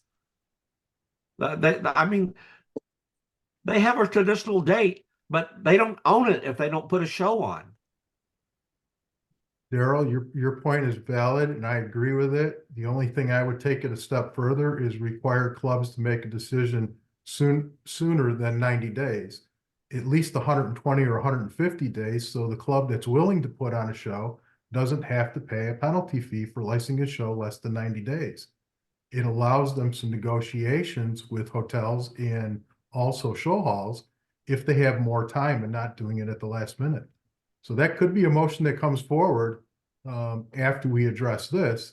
I'm open to that recommendation. So thank you for bringing that up. Carol? Yes, I just want to remind everybody, and Ed has this in his rationale, there is a permanent show rule already in existence that states clubs that do not hold a show for 2 consecutive years, starting on or after May 1st, 2023, under a traditional date, will lose the distinction of having a traditional date weekend. Based on that text, I don't think we can just say we're going to cut it off now. I think we have to give them 2 years from that point to say that they're going to do a show. That being said, I really love the idea of somehow enforcing that clubs should have to indicate whether or not they're going to be using their traditional date, because there are a lot of clubs that would love to put on a show on a date, but they can't because a different club holds that traditional date. And by the time that club holding the date relinquishes it, it's too late to put plans in place. So I would love to see something like that, where we require clubs to indicate well in advance that they're not going to use the date. Okay, thank you, Carol. John? I would recommend 180 days because it takes time to find the show hall. 90 days, you're just not going to have enough time. 180 days will be perfect. Okay, I know well, I can put on the show about 5 months. okay. I'm going to call on Ed and then Daryl, and I'm just going to remind the group, let's take care of this motion first, and then if Daryl or somebody's going to bring forward another motion, we'll address it. Ed? Yeah, I was just going to point out that while I agree with what Daryl has proposed and John has suggested, these really are 2 separate issues. The first deals with freeing up traditional dates so that they can become another club's traditional date. The second is making use of a traditional date that is not being used in the current show year. But that date is not yet available to a club to become its traditional date. So has appeal to some clubs, may not have appeal to others who are looking to settle into a date. So 2 separate motions. Yep. Daryl? I agree with what Ed just said. Here's the issue. We've got a whole bunch of rationale here backing up taking this show rule away. So none of the rationale appears in the show rule. So unless we stick to this and then base it on this rationale, if we're not going to stick with it, then some of this stuff that's in here probably ought to be a part of a show rule. Just my opinion. Ed? I think the show rule is fairly clear as it stands. The explanation of the why, I'm not sure needs to be in there. But we can take another look at it. I think the instant problem is just thawing the freeze out so that it becomes 2 years instead of 3 to free up some traditional dates potentially. Okay, Carol? Yes, and I just want to say, I don't think we can cut things off immediately. I think we have to give them that 2-year period to work with. Some clubs have become a little complacent and not wanting to produce shows because they think their dates are protected. If they realize that, yes, I have 2 years now, I have to do something or I lose that date, they're likely to try to do a show. So I think you have to give them a little bit of time to put things together. Okay. Is there any further discussion? Keeping in mind the words in Region 9 have been added. Is there any objections? Carol, you got your hand up. Are you objecting? Okay. Okay, seeing no objection, this passes unanimously. Okay, Daryl, do you want to make a motion on a commitment? Okay, I do, but I need a little help here. For one thing, I think someone who held a show last year wanting to put a show on this year should have like 90 days. Okay. If they failed to put a show on last year, and this would be the second year that they don't have a show and potentially lose their traditional show date, then I think maybe we ought to give them a little bit of a grace period of 120 days. But at either 90 days or 120 days, or we can make it all 120 days for convenience, but they have to have an affirmative statement that they are planning to host the show. And maybe we make them pay the show license fee. And they have to forfeit that should they fail to follow through. So I need a little help on the wording. Maybe Ed, you can help me out there, or Carol. Can we bring this back later? And Yeah, we'll bring it back later. Rachel, let's bring it back under old business. I have made a note of it. Okay, great. Ed and Carol, do you have anything else? Not for me. Not for me either. Does anybody have any other questions or requests to Carol and Ed? Okay, thanks. Carol and Ed, we're going to move on to International Division. Kathy Cahoon.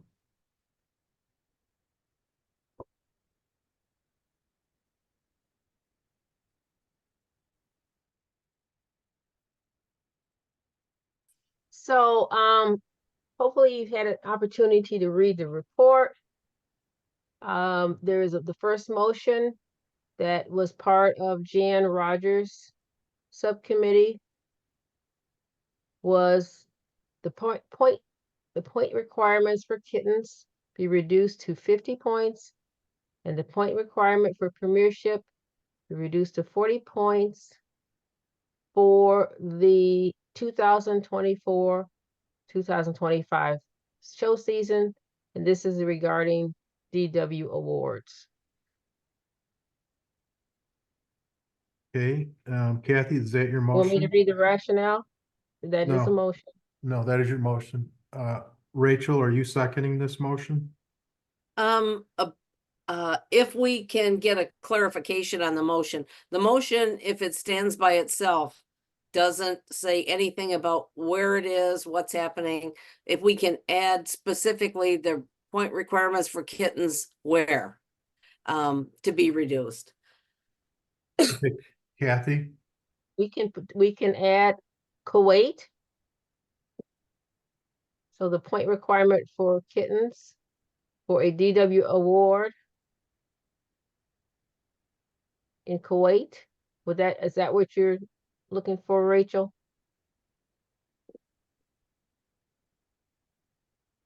Yes, thank you. So I second that motion. Okay, thank you. Okay, is everybody clear on the, where this is going to apply? Kuwait? Kenny? So West and Africa, there's good chance that you might be able to get a Cairo club up and going again. I think it should include that specific area. So if Kathy, if you wouldn't mind, why don't we add, the Middle East in general, not just name Kuwait. I do agree that I'm for Kuwait, but just with the possibility that there may be some other clubs coming up. Because I know the Saudi Arabia club has been inquiring with some of our judges about having a possible show. So I just don't want to restrict it to Kuwait. Okay. Daryl? So are we appending this at the very end after 24-25 show season and whatever area we're going to attribute this to? Kathy, correct me if I'm wrong. You want this to apply to the 24-25 season, correct? Right, correct. So this is setting the point requirement in Kuwait right now for the 2024 and 2025 season. I'm seeking the specific location in the motion that you're going to insert that. Okay. Well, so it would read the point requirement for kittens for a DW award in Kuwait. Now, I would also like to consider what Kenny just said. So what we might want to do with this is to table it for now, rewrite it, and put in also the areas that Kenny mentioned and bring it back. Because I don't have a problem with that. Okay, I'm okay if you table it, but you gotta bring it back soon because we should get this done before the new show season starts. Well, we very well might be able to do that, or if we have to have an emergency meeting, we're going to have an addendum, Right. irregardless. And we will Okay. probably have a meeting in May, highly likely. We're definitely gonna have emergency meeting on May 7th. So rather than because we probably want to do just a little bit of work. So rather than to do it just to get it in tonight, I don't think that the area would have any plethora of shows between, the first couple of weeks in May. So I would like to do it right then to do it fast. Okay. Rachel, you okay tabling this, bringing it back? Yes. Okay, great. We're gonna table this one to the May 7th emergency meeting. Kenny, did you have any additional comments? No. Okay. Kathy, the next one. So this motion is to allow an exception to show rule 8.05 ring sponsorship, etc. for Kuwait for the 24-25 season. And it is part of the culture, more or less, in Kuwait, that they get an extreme amount of money from breeder sponsorships. This rule has stopped that activity and is really a burden on the clubs. I don't know if any is. I was just going to look to see if Jan is in. Colleen, do you see Jan? No, I don't see her. Okay. Kenny? Yeah, I fully support what Kathy is trying to put forward here. Having been involved with Kuwait's early existence, they support each other. That club is numbers close to 60 to 75 people. It's very exclusive. We don't speak Arabic. They do individually sponsor rings. I can see that what that would be a problem here in the United States. But for one show a year, these people could really use the money. The average airfare over there exceeds most trips to China. They put people in five-star hotels and just treat them like gold. I would fully support allowing them to self-sponsor as much as they possibly can. Again, I don't know Arabic and I've been over there 12 times. Kathy, my question is, are you going to include the exceptions in the motion? Because the motion is allow exception to show rule 8.05, ring sponsorship, et cetera, for Kuwait. It doesn't give any specifics on it. Only in the rationale it does. Well, I believe the show rule prevents it, so it's just asking for an exception to the show rule, but we can certainly restate it. Okay. If that's what Paul- you're, Yeah, I'm just, because I think in your rationale, you said the exception would allow them to rearrange the previous advertising and enhance the bottom line of the club. We would Right. stipulate no signage on rosettes, no signs and rings, advertising, et cetera. Polly? Do we want to give the exception only for Kuwait? Should the other Asian countries be included? I know this used to be the tradition there, and they were pretty upset when board limited their sponsoring options. Kenny, you still have your hand up. Do you have another question? No, I'm sorry. I apologize. Okay. I'll take it down. Kathy, do you want to add other countries to this? I think if we're going to go and make that level of change, while on the surface, I certainly don't oppose it. But again, if we want to do that, we should bring it back in May. Okay. But in the initial suggestion, it's probably a good one, but let's make sure that we don't trip over ourselves on this. Yeah. When is the show in Kuwait? Is it in August or something? Generally in February. February. Okay, so we got, yeah, let's Well, yeah, but if we expand it to other areas, we just need to get it done in May. okay, we'll do it in May. We'll table it till May. Who was the second on that? Rachel, do you know? I do not have that anyone seconded it. Okay, Kathy's tabling it to May. Okay, Kathy, continue. Okay. The next one is a request for $15,000 to AWS for the purposes of re-engineering several of the clubs to put on shows. The rationale that this would be used to supplement judges' airfare, no guest judges specifically for Turkey and for Egypt, with review of other countries. In regard to this, supporting Jan that she wanted to have this, and I would hope that she'd be been able to be brought in as a participant. I think this should be a decision of the budget committee, and I think that we should defer that to that conversation. So you are That not, we have in May with. yeah, okay. So you're not really making a motion then, correct? Well, I'm making the motion with the option to vote no. Okay, I think that this is a budget committee, an all-inclusive conversation that needs to be had with the board in regard to the overall bottom line. Kathy, I agree with you 100%, and I'm glad you pointed that out. So is there anybody who's going to second the motion as written? Nobody's going to second it, so the motion doesn't Wait, that hands continue. up. Oh, yeah. I don't know if he's.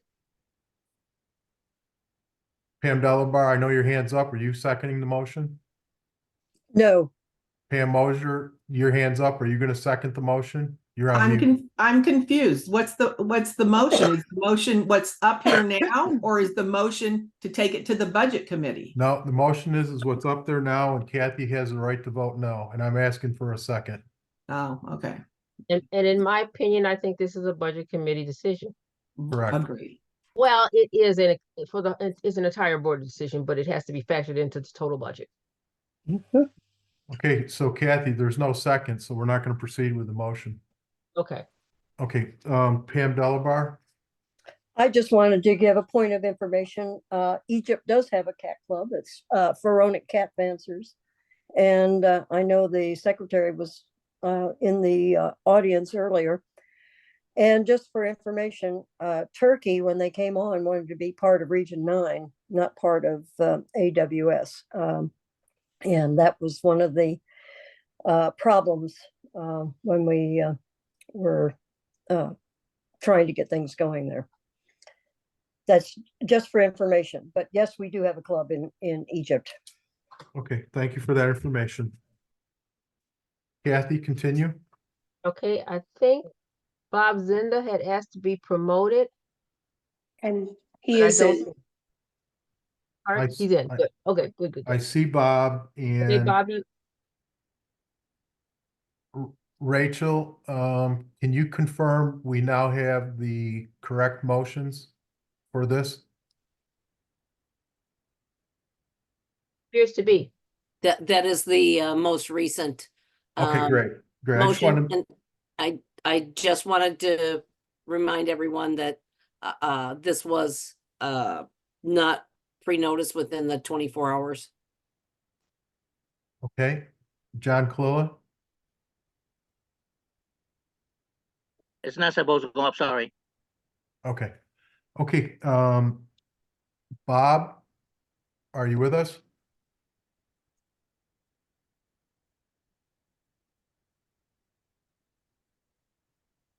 Bob, you're on mute.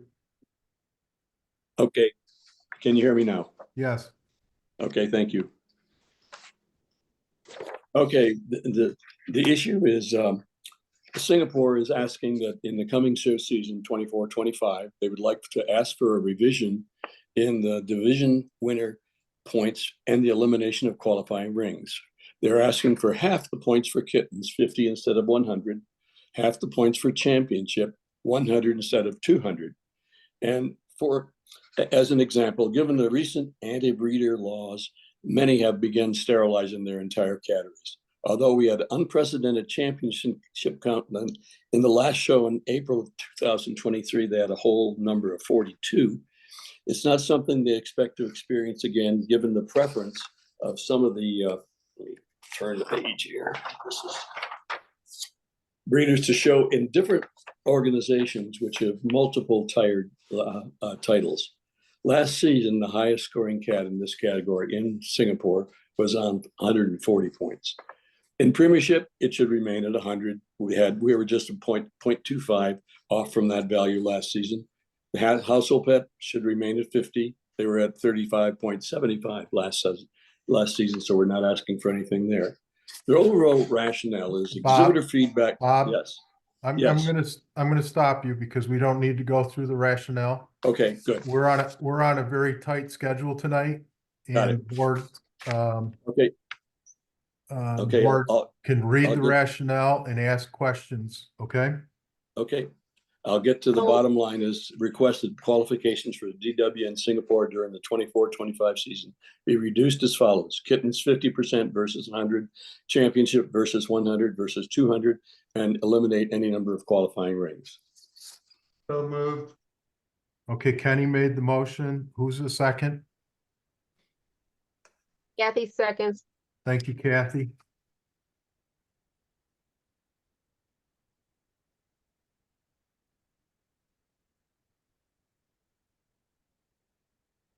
All right, any further discussion? Any objections? Seeing no objection, motion passes unanimously. Thank you. Great job, Bob. Thank you very much. Kathy, continue. The rest of this in closed session. Oh, okay. Does anybody have any questions for Kathy? Okay, Kathy, thank you to you and your committee. We're going to move on to virtual cat competition. Nancy Kerr is here.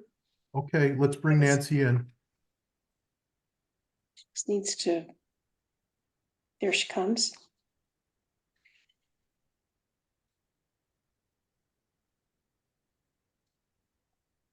Hi, Nancy. Can you hear me okay? I can hear you. Can you hear me? Yes, I can hear you. Thank you for joining us. Okay, so I'm going to kind of give you the Cole's Notes version at this point because I'm sure people are probably ready for dinner, et cetera, et cetera. So what we've done so far with the committee is we looked at two different products, and one of them basically gave us an estimate of like 8 to 10,000. I'm like, yeah, that's even more than what the platform was. However, the option we're looking at is the WP voting contest plugin, which works with WordPress. And the nice thing is the light version, we're supposed to be able to do a trial with, like free of charge. We just have to get a hosting site for our WordPress. So that way we can sort of do an actual proof of concept without using a lot of money up front. So we like to do that. And I've submitted a copy of the proposed judges feedback form, because what we're looking at doing is like having the judges sort of evaluate between 40 and 50 cats. So I just want to make sure with the form that it's not going to be too intensive or something like that, because they were required to sort of give written feedback.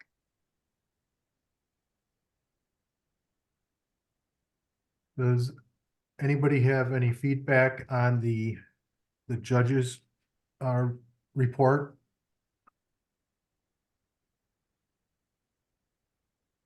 I don't, Pam Delabar? It's sort of a combination of what's been used in traditional rings. And for those of you that don't know traditional rings, it's when the exhibitor presents a cat to a judge and they get a written evaluation of the cat.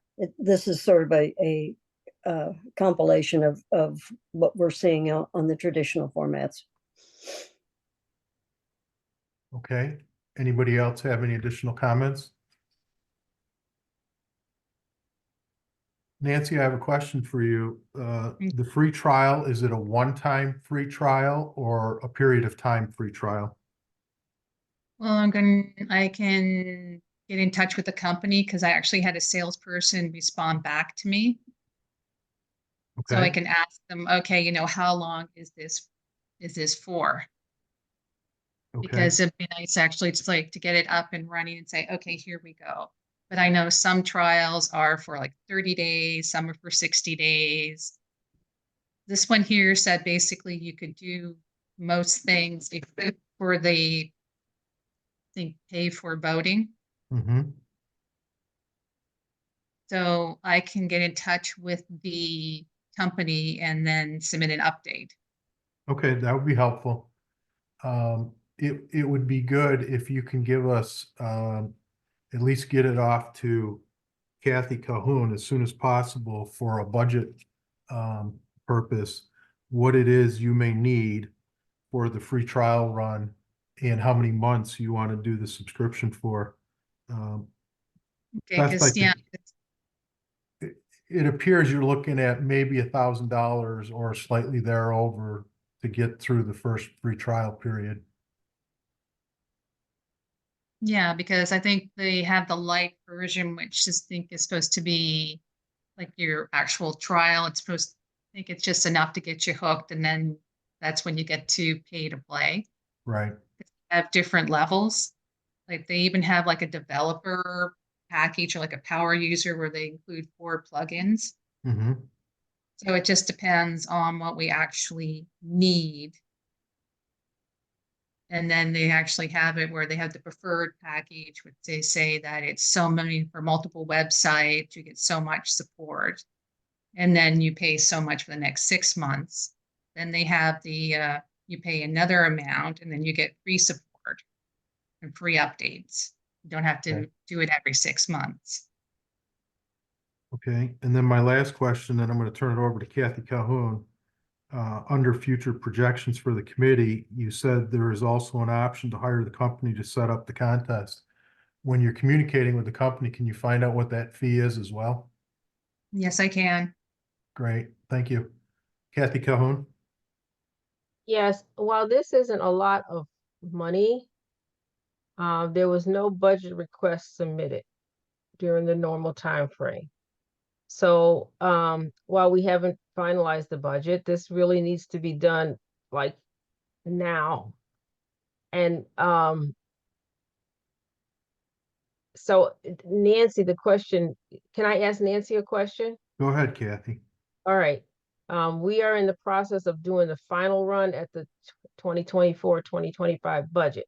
So we would probably need to get this at the very latest a week from now. What your budget would be, what your budget request would be. Now, if this doesn't pan out, that you're not committed to spend the money, that's for sure. But we need to have, we absolutely have to build this into the budget. And just for shucks and Jim Grants, the budgets were due on the early January. Okay. Yeah, so I think I kind of missed that. Sorry. So yeah, what I can do is I'll bug the salesperson tomorrow and try to nail down the specifics as to exactly what is what. And Okay. if there's any infrastructure that we need, because it says somewhere in about plugins will require us to have somewhere to host this web. Yeah, so we need to, yeah, we really need to really understand all that. Very in short order. Thanks. Okay. Nancy, my apologies. I do have one more question. Was there a fee for the participants? So is there going to be any income driven from this to offset any cost? And if there is, you want to include that in your budget? Okay. Because I know in the past we have charged people like $10 per entry. Right. So that may change the outcome of your budget if you have income that is greater than your expense. Okay, yeah, because I can pull up the old budget projections and look at what I got here with these costs and everything. Okay, great. Thank you. Does anybody else have any questions or comments for Nancy? Nancy, do you have anything for the board? Anything else? Not at the moment. Now I got some homework. Okay, well, thank you very much for joining us and taking us through this. Have a good night. You too. Okay. Junior fanciers. Sherry is here. Okay, does anybody have? I'm here. Hi, Sherry. Hi, Rich. How are you? I Good. was promoted to panelist before I knew what was happening. Well, see, it just happens. Eileen's right on the ball. Thank you for joining us. Does anybody have any questions or comments for Sherry? Sherry, you got any quick messages for the board? But we plan to have guidelines for all of you at the annual, and we'll present that if you will allow us in closed session on Sunday in Iowa, if all of you are okay with that. Since you're putting me on the spot, I don't have any objections to it because I don't even know what's on the agenda yet. But just get it into Rachel and she'll have it on the Sunday's agenda. Yeah, it will be guidelines for how we reached out to Penn State's 4-H and how we developed our beginning of how we reached out to the programs and how other states can do that. Okay, wonderful. Thank you. Thank you, Sherry. Have a great night. You too. Okay. Rachel, experimental formats.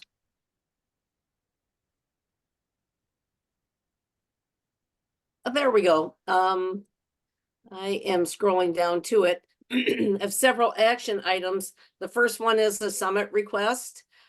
submitted by Gems, who's really the author of the summit guidelines. Their request is according to the guidelines. There's no exceptions, and you see the lengthy request there, which encompasses their the show format. So I'd like to make a standing motion on all of the action items under the experimental formats. Okay. Anybody want to make a standing second? Kenny will do a standing second. Okay, Kenny, thank you. Okay, on the first motion, does any discussion? Any objections? Seeing no objection, motion passes unanimously. Thank you. At the Just Catting Around show, we would like to hold a traditional style ring. This was discussed at our last board meeting, the possibility of doing a traditional style ring. And we'd like to give it a try at our show, not this coming weekend, but the following weekend in Taylor, Michigan, to have a little traditional style ring judged by Aubrey Judge Rachel Langer. Okay, discussion? Objections? Motion passes unanimously. Congratulations, Thank you. Rachel. Yeah, and that is the end of the experimental format report. Okay, anybody of have any questions for Rachel? Okay, thank you, Rachel. Thank you. And then we're skipping number 12, of course. Skipping number 12 because it's withdrawn. Yep. And we are now on to number 13. Board sponsored delegate proposals. Pam Mosier. Yeah, thank you. First of all, I want to thank Ed for putting in the time to write these amendments up. I know it takes a lot of time and I appreciate it, Ed. We all struggle to find the best solutions for CFA as a whole. And I'm aware of all the chatter going on about my idea to realign the region's borders. But it takes ideas. Ideas are what move organizations forward. And organizations such as CFA have to move from time to time to keep pace with the rest of the world, to keep in tune with our customers who are not necessarily in the same place they were 50 years ago. I'm no expert on geography, but I have been on the board long enough to recognize we need to do something. People don't like change, and I'm growing weary of people becoming a punching bag when they come up with a new idea. Our board consists of 18 members. Fortune 500 companies have 11 directors, and not-for-profit organizations have 8 to 14.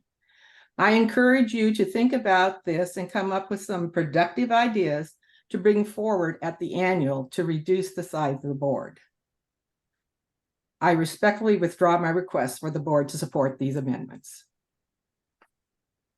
You're withdrawing? Yes, I am. Both of them? Yep. Okay. Thank you. Anybody have any additional comments? Rachel? Thank you, Pam, for saying that. It is a risk when you put forward a progressive idea in a format that you think will get the ball rolling. And a change is not going to be popular, but I understand your concept, Pam, being something that will that could prospectively have been a good business decision. So for those that are listening in on the meeting, when we bring forward an idea that's progressive, it's not that we particularly are seeking out an opportunity to make a big change. It's because our job here at the board table is to address the business of the association. So sometimes when someone has a passion in one area, a board member's proposal may come forward and be offensive in some way. And proposals are not meant to offend anyone. They are meant to address the business of the association. We're not trying to slip anything through here in a secret meeting. What we're trying to do is get discussion going. And I appreciate your efforts very much, Pam. Thank you. Thank you, Rachel. Daryl? I will echo what Rachel said. Pam, I appreciate you and I had a little phone conversation, and I was willing to support you on both of these. I'm sometimes at a loss for words. Rachel's right. Nobody wants change. But I'm telling you something, and this is for the people listening in. This organization has got to change. If we don't change, we are going to do a big belly flop. And we have to match incomes, revenues with expenses. And that's way out of whack right now. And so you may sit back and say, oh, well, you know, I don't want to lose my position on the board. Well, I'll give you mine. Okay, you can have mine. It's all yours. Just let me know when you want to take over. All right, it's no fun sitting here. And you know what? We try to make difficult financial decisions to keep this association afloat and what people. And you know what? I'm sort of tired of it. And, you know, instead of, you know, thanks for putting in a good hard day's work, you know, reading all these reports and everything, trying to keep up to date. But I'm telling you something, change is going to happen or we're going to die. And you may not like some of the changes that are going to come. But for this organization to be financially afloat, they've got to be made. That's the bottom line, period. Thank you. Thank you, Daryl. Pam Mosier? Yeah, I want to thank Rachel and Daryl for saying that, because that is exactly what is going on here. And we have to make some changes there. It's tough, and people, you know, we can't have a me association. It's a us association. It's an association. We got to do what's best for the association, what's not best for me. Thank you. Hey, Pam, thank you again. And thank you to Rachel and Daryl for your comments. They're very important. And as Daryl said, we got some tough decisions to make ahead of us, and we'll be making them hopefully on May 7th. And if we can't get it finalized on May 7th, we have another date scheduled on May 14th. So we will work at this until we can get it right. And we just got to do what we got to do.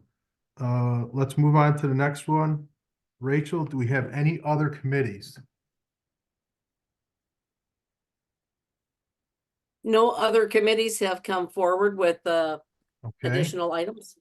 All right. New business. Oh. And who's doing new business? I don't have a name on it, but I've got a couple things in here. Well, Persian and Exotic Club. There's a bunch of things here. I can, Rachel can do those. Who's doing them? Rachel. Okay, okay. So you want to take the first one? Sure. This is the obviously Persian and Exotic Club holding a show in Hong Kong. They just want to change their format to provide their exhibitors with more opportunities to show, to make it more attractive for people coming in at this big event that they're having at the shopping mall. So it's just a simple change, adding to Suki Lee's ring a super specialty. All right. So they're just changing their, requesting to change their show license, and I so move what the motion says there. All right, well, hang on before we do the motion in a second. Let's hear from Kathy and Matthew. There may be an update on this. Kathy? yeah, I believe there is an update. There was some concerns from central office about the combo of the super specialty plus OCP. And primarily not in concept, but in timing of the year and getting all this done by the end of the season. Matthew had some conversations with the club, and the club is withdrawing the request for the super specialty plus OCP. And I don't know if Matthew has a further update. That was the last. Matthew? Yes, what Kathy said is correct.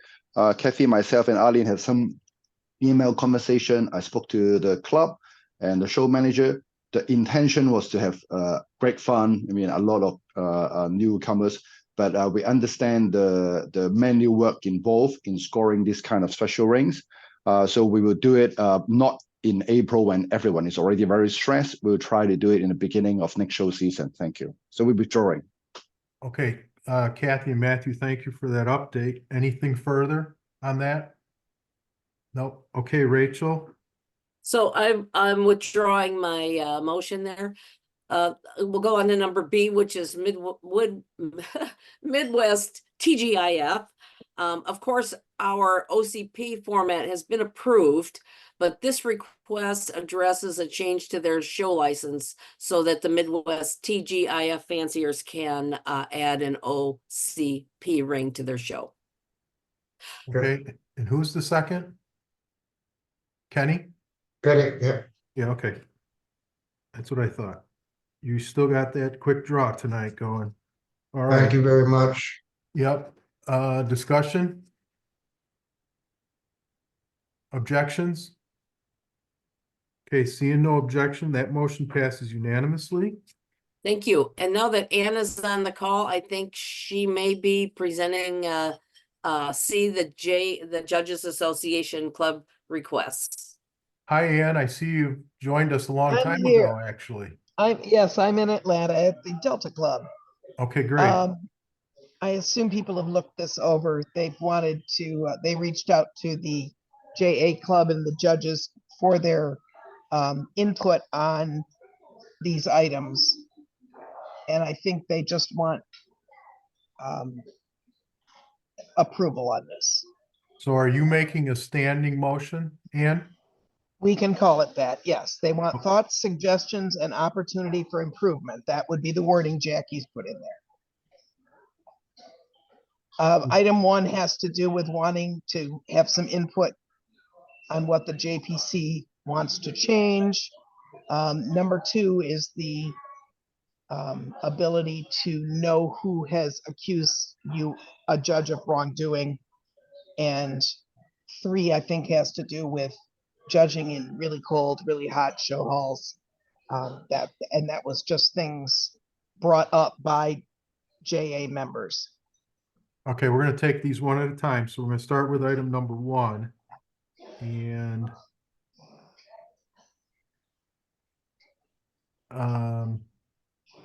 who's got a second on this? Rachel will second. Thank you, Rachel. I'd like to reserve the right to vote no as well. Okay. So Russell, do you have any comments on this? I feel it's going to interfere with our committee, so I'm going to reserve the right to vote no on that. Okay. Is Vicky still Yes, with will us? I. And you have a right to vote no? Okay. Is Vicky still with us or no? I can bring her back in. Okay. While that's going on, Marilee, you're also on the judging program committee, correct? That's correct. All right. You want to share any thoughts you might have? Well, I think the JPC is those are appointed positions by you. If anything, I would think that this would require some pretty significant changes to that. Mm-hmm. How do you feel about it? I have concerns, and I wanted to hear from all of you on what your concerns were, because I do have some. Pam Mosier? I guess I'm a little concerned. I don't understand how come the JA club is coming to the board with these requests when no other club comes to the board with requests like this. I think they're overstepping their bounds personally. Okay. Rachel?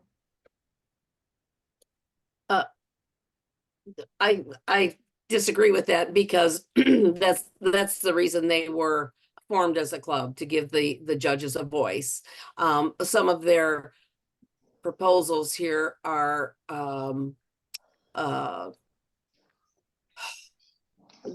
going to be difficult to incorporate. This is one of them.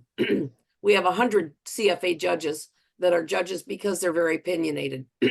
We would never get anything done if 100 judges were to give input. So I'm opposed to the first item.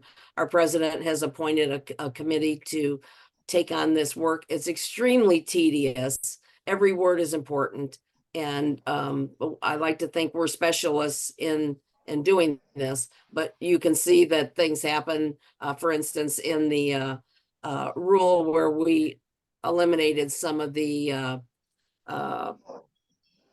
items from the rules inadvertently, we had to go back and fix. So I think this is ill-advised.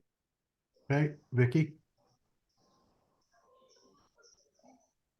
Hi, thank you for letting me speak to this.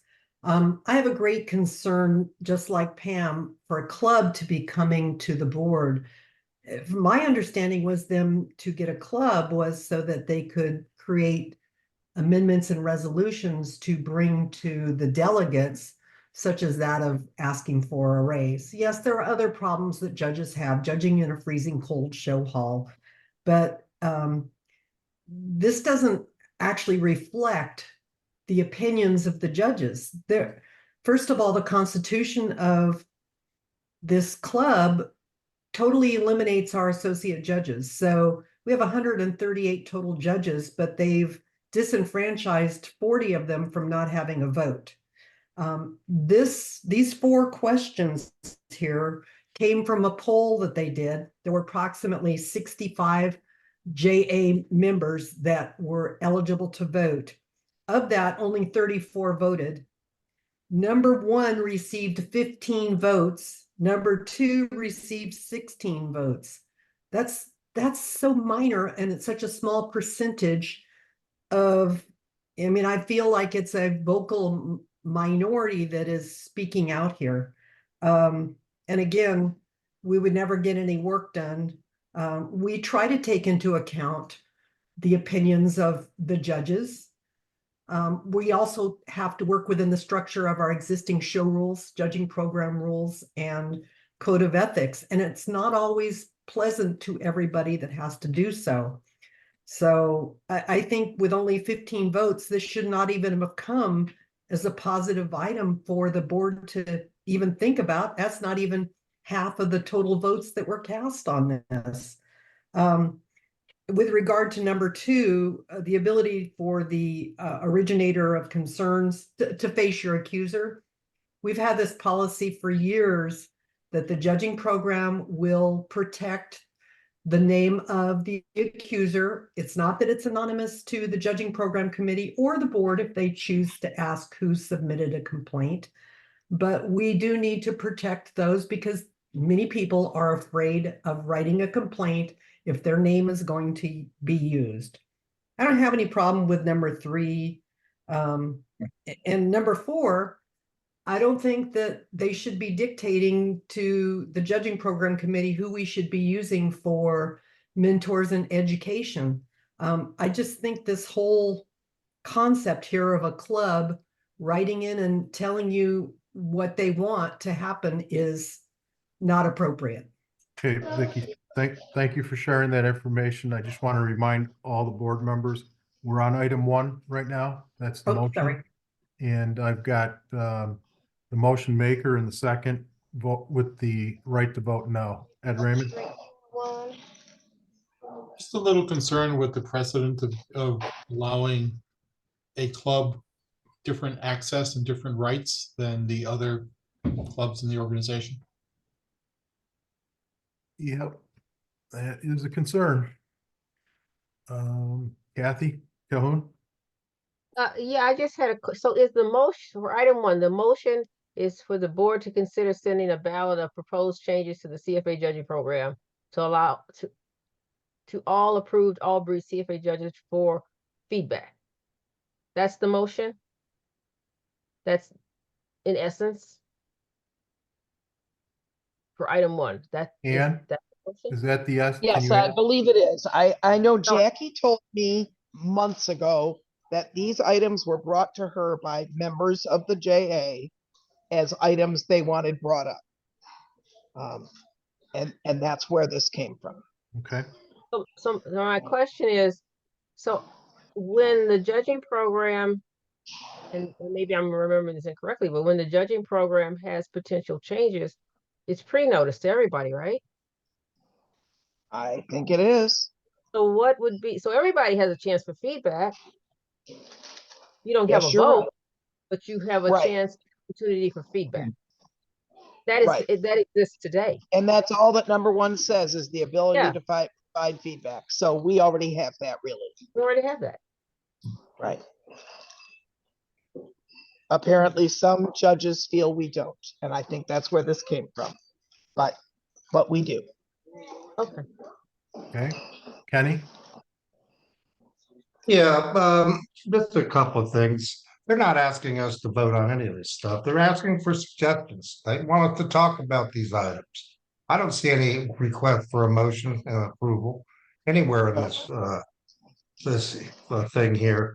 I do have a problem with the fact that we're going to restrict clubs to come with suggestions like that to the board. We're an association of clubs. So I understand what they want. They want input. They would like to have input from the board, and that's what we should be doing right now. But as far as putting this to a vote, I don't see the need. But let's just give them some feedback. I think that's all they're asking for. Ann? Yeah, I would agree. I think we can provide feedback in saying that they have a chance to provide feedback, although sometimes the rule things that get discussed and brought to the board, I think what they want is an opportunity to provide feedback before it's brought to the board. And that, to me, that becomes difficult.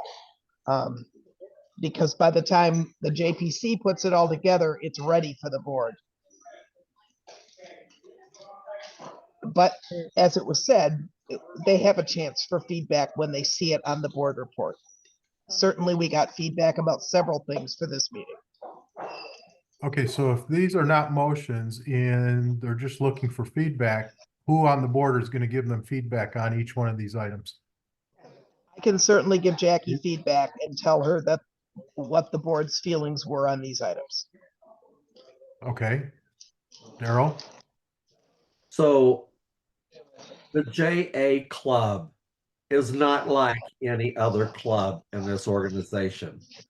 It's a club made up of judges.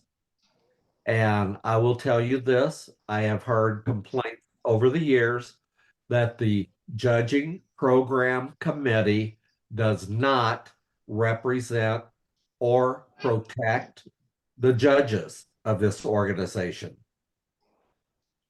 And from what I've seen, I have to agree with that comment.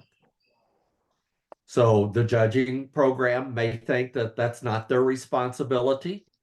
But Rich, you appoint the chairs and they fill in people. And I think they do a good job. I'm not complaining about it. But this item number 2 has always just jerked my hind end around. I can't stand anonymous complaints, and especially complaints about the judge. If you want to bitch and complain about a judge, you can walk up to me in any ring and tell me what you think, because I'll listen to you. I may not agree with you, but this writing in complaining to the ombudsman, then you have to respond to it without sometimes knowing even where the hell the thing is coming from. How the hell is that fair? Everybody has a right to face their accuser. And if they're afraid to do it, too damn bad, then don't complain. I mean, we take it on the chin a lot as a judge. You know, I mean, people don't know it, but I mean that ring is like a funnel for sound. All that bitching and complaining that people make out in the audience because you didn't use their cat or you didn't pick their cat, and they say it, we hear it. You know, if you want to complain about me, tell me who you are. I'll sit down and have a conversation with you. But I hate this anonymous stuff, and I agree. There should be no anonymous complaints. You have a right to know who accused you of doing something wrong. Hey, Daryl, anything else? I think I've said enough. Okay, Ann? I You had think your we had a hand up. discussion about, I think we had a discussion about this recently, and I know, you know, yeah, we want to know who complained against us, but then those people are worried to do that, and so they won't do it. I don't know where the answer is in that one myself. Certainly, if I'm accused of something, I would like to know, but I also understand that a new exhibitor that wants to make a complaint doesn't want to ruin their cat fancy by complaining about a judge. So I don't want to be the one to make that decision. Okay, so I'm hearing requests need to go to the board. These are not motions. It should be addressed by the judging program committee.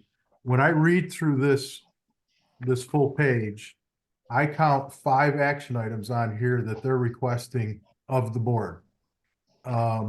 Or indirectly to the board through the JPC. Right. So I'm going to kick it back to Vicky and Russell and Ann and Mara Lee, because we're going to just go in a circle on this. We've got, if this is a motion, we've got the 2 people that are involved, one making it and second have the right to vote no. There's all kinds of issues with this, so right. I'm kicking it back to you folks, and you digest this and come back to the board and tell us what you want. Yeah, I think this might One-handed. need to be a JPC decision. Yes. Which Yes. they won't all like, but like we've said, not everyone likes anything we do. You know. Well, and I agree, but in here, there might be some valuable information that the JPC Yes. can pick up on and say, oh, okay, well, we will reach out to you when we want your feedback on certain things. And Okay. if the majority vote in favor of something, the JPC considers it. Right. You're representing all judges, so. And All right. oh, sorry. Go ahead. Vicky, did you have anything you wanted to say? Yeah, I'm concerned with the thought that this represents the majority of our judges, and it doesn't. This is a small percentage. As I said, number 1 had 15 votes that wanted to send it to the board, and number 2 had 16. I mean, they want the board to consider sending a ballot of proposed changes to the CFA judging program before any action is taken. Okay, Vicky, how many did number 3 get? How many were supportive of number 3? Well, there were only 34 people that voted. It got number 3, 22. So you don't even have 50% of the judges voting on this. No. There's only 65 people that belong to the JA to begin with, and then only 34 voted altogether. Okay. As far as number 3 goes, excuse me. I'm sorry. Go ahead, Vicky. Oh, I just wanted to say on item number 2, of the 39 complaints that we had last year, there was only 1 that came in where the complainant wanted their name not used. And that's the majority of them, obviously the vast majority of them, they use their names. And if I need to on these social media ones, I will be happy to put my name on it. If somebody sends a picture to me and now I see it, I can't unsee it.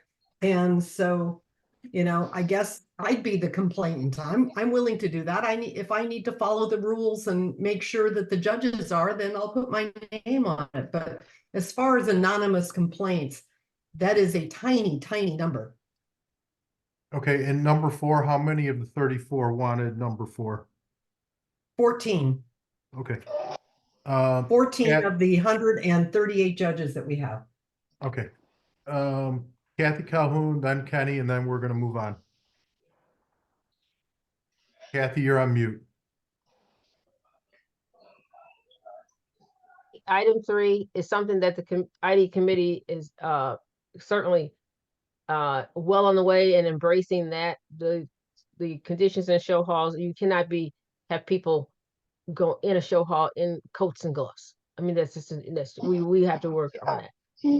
As Yeah. far as the flyer being sent to a judge in English prior to the show so they can know how to pack. I think they ought to know how to pack if you're going somewhere, but because you know where you're going. But that's okay. I actually think the flyer in English is a good thing. So we'll work on that. Okay. Is that it, Kathy? That's it. Thank you. Kenny? Just to finish it up, Vicky, the majority of the judges just want an open dialogue, and they do want, as Daryl said, support from the judging program committee. When you consider what they've gone through to become a judge, and particularly our younger judges that are going through the program, they really do need CFA support. So I think an open dialogue with the JPC, the majority of which, obviously all of them are judges. We don't have to look at numbers. We can also look at the feedback and the experience that they can provide.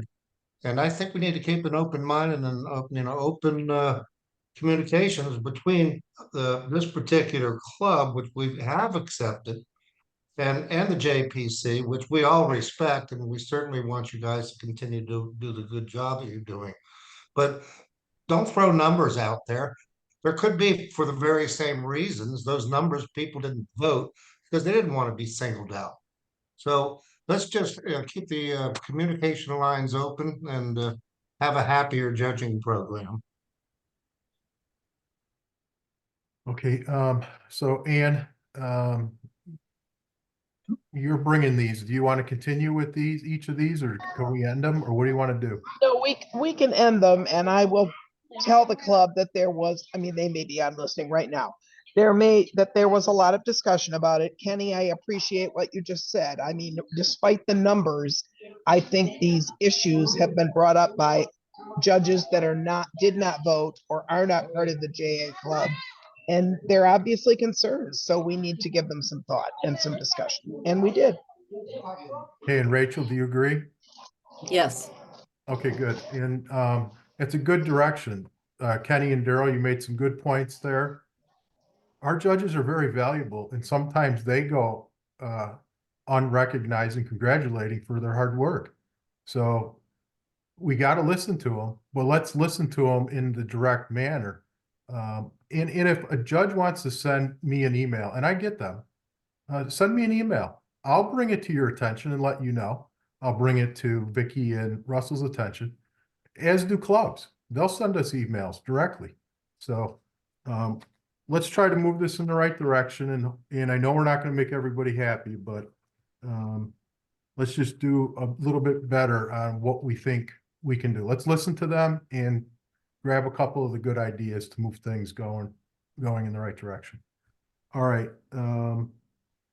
Rachel?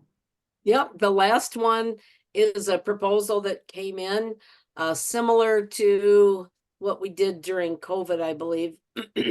And this requires that clubs explore the availability of judges within 200 miles of their show hall before they contract a guest judge. So the motion there is as you see, and I will so move.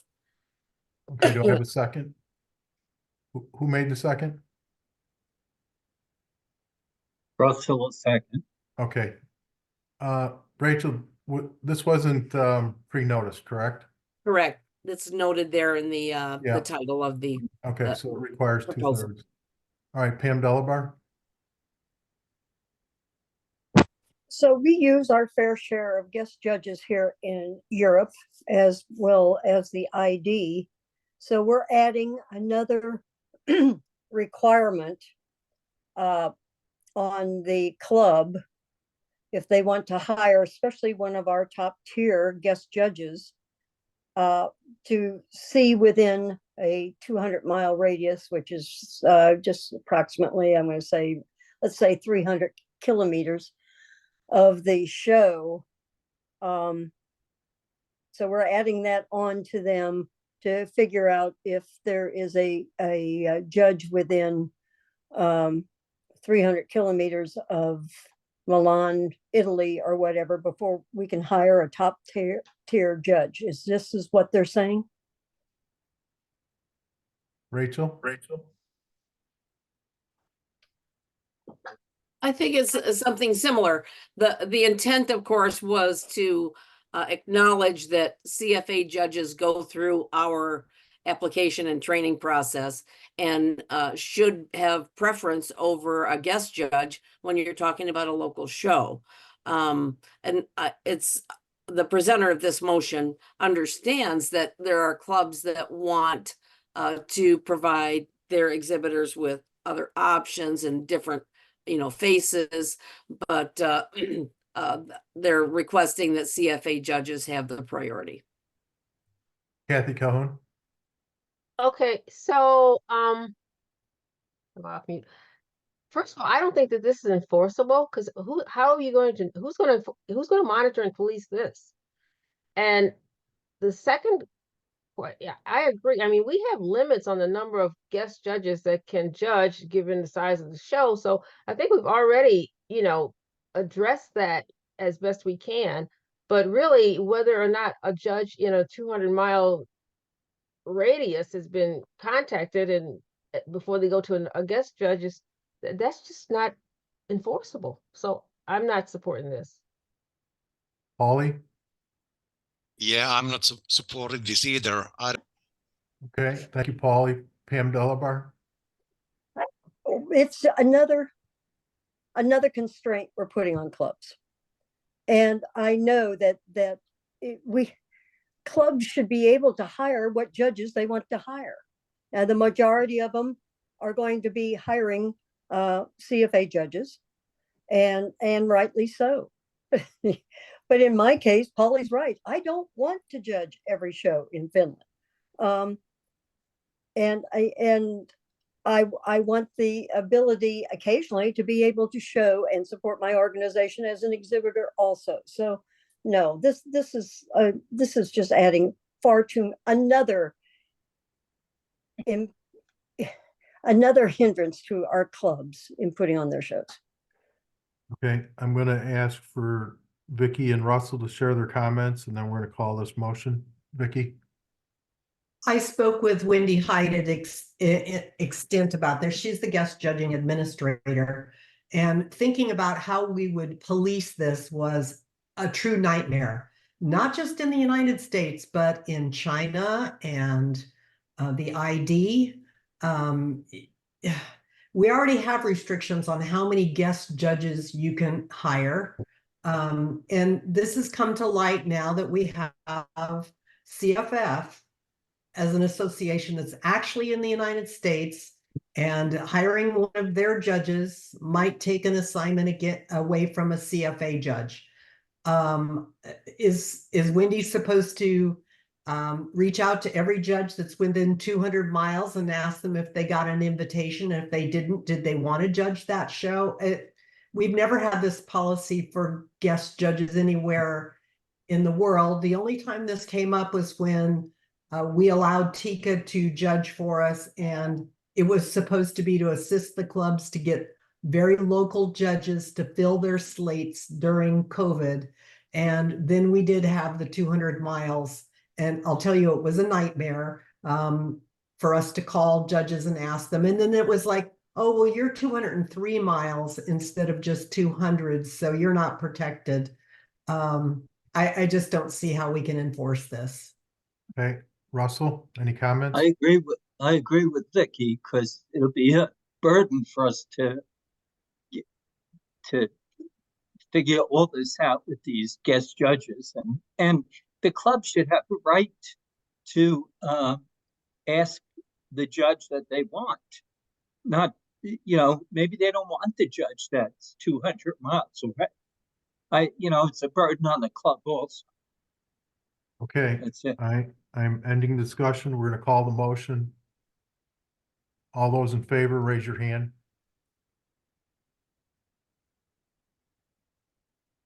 All those opposed, raise your hand.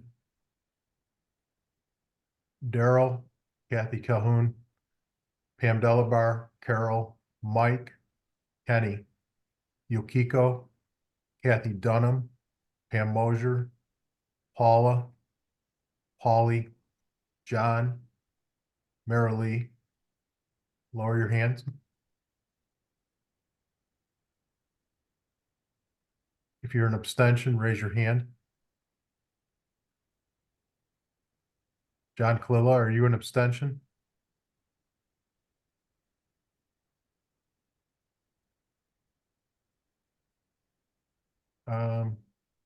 Rachel, I got no yes votes and no abstentions, and I don't know that I called your name, Rachel. You're on mute.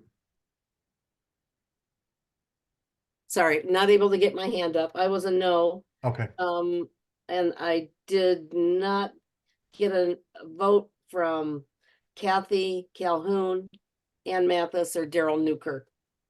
I think I was the second one called. I'm a no. Yeah. Okay, it just went too fast. I apologize. Yeah. Sorry. Daryl, were you a no or?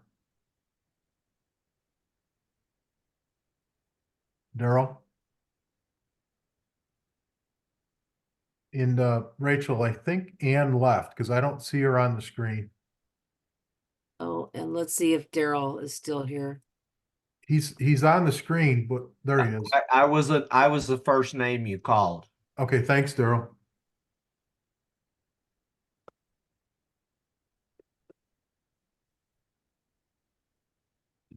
And last is Russell Webb. I'm sorry, I didn't get Russell's vote. I was a no. Okay, so that's 15 no, 0 yes, 0 abstentions. Okay, motion fails. Rachel, I'll slow down with Thank you. my calling names. My apologies. It's my jet lag. So Okay, we are done with that. What do we have for old business? we have no old business. Were we bringing something back later today, or is it later tonight? We are bringing back Daryl's motion regarding traditional date commitments Was to that go forward with the show. And actually, somebody sent me some wonderful language that I'm waiting for permission to share with Ed and Carol. okay? So do we have Ed? Yeah, I drafted some language and sent it over to Daryl since he was the, I don't know if he's had a chance to check his email just to see if it's what he had in mind. Daryl, have you had a chance to look at the email from Ed? I haven't seen it yet. Okay, why don't we go ahead and bring that back in closed session, and then we can report on it in open session? Because I don't believe we have anything else, right, Rachel? That is correct. We're at the end of our open sessions, orders of the day. Okay, very good. Then I want to thank everyone for attending the meeting. We will start our next meeting at 10:45 p.m. Eastern Daylight Time. That's roughly 14 minutes, and the meeting is adjourned.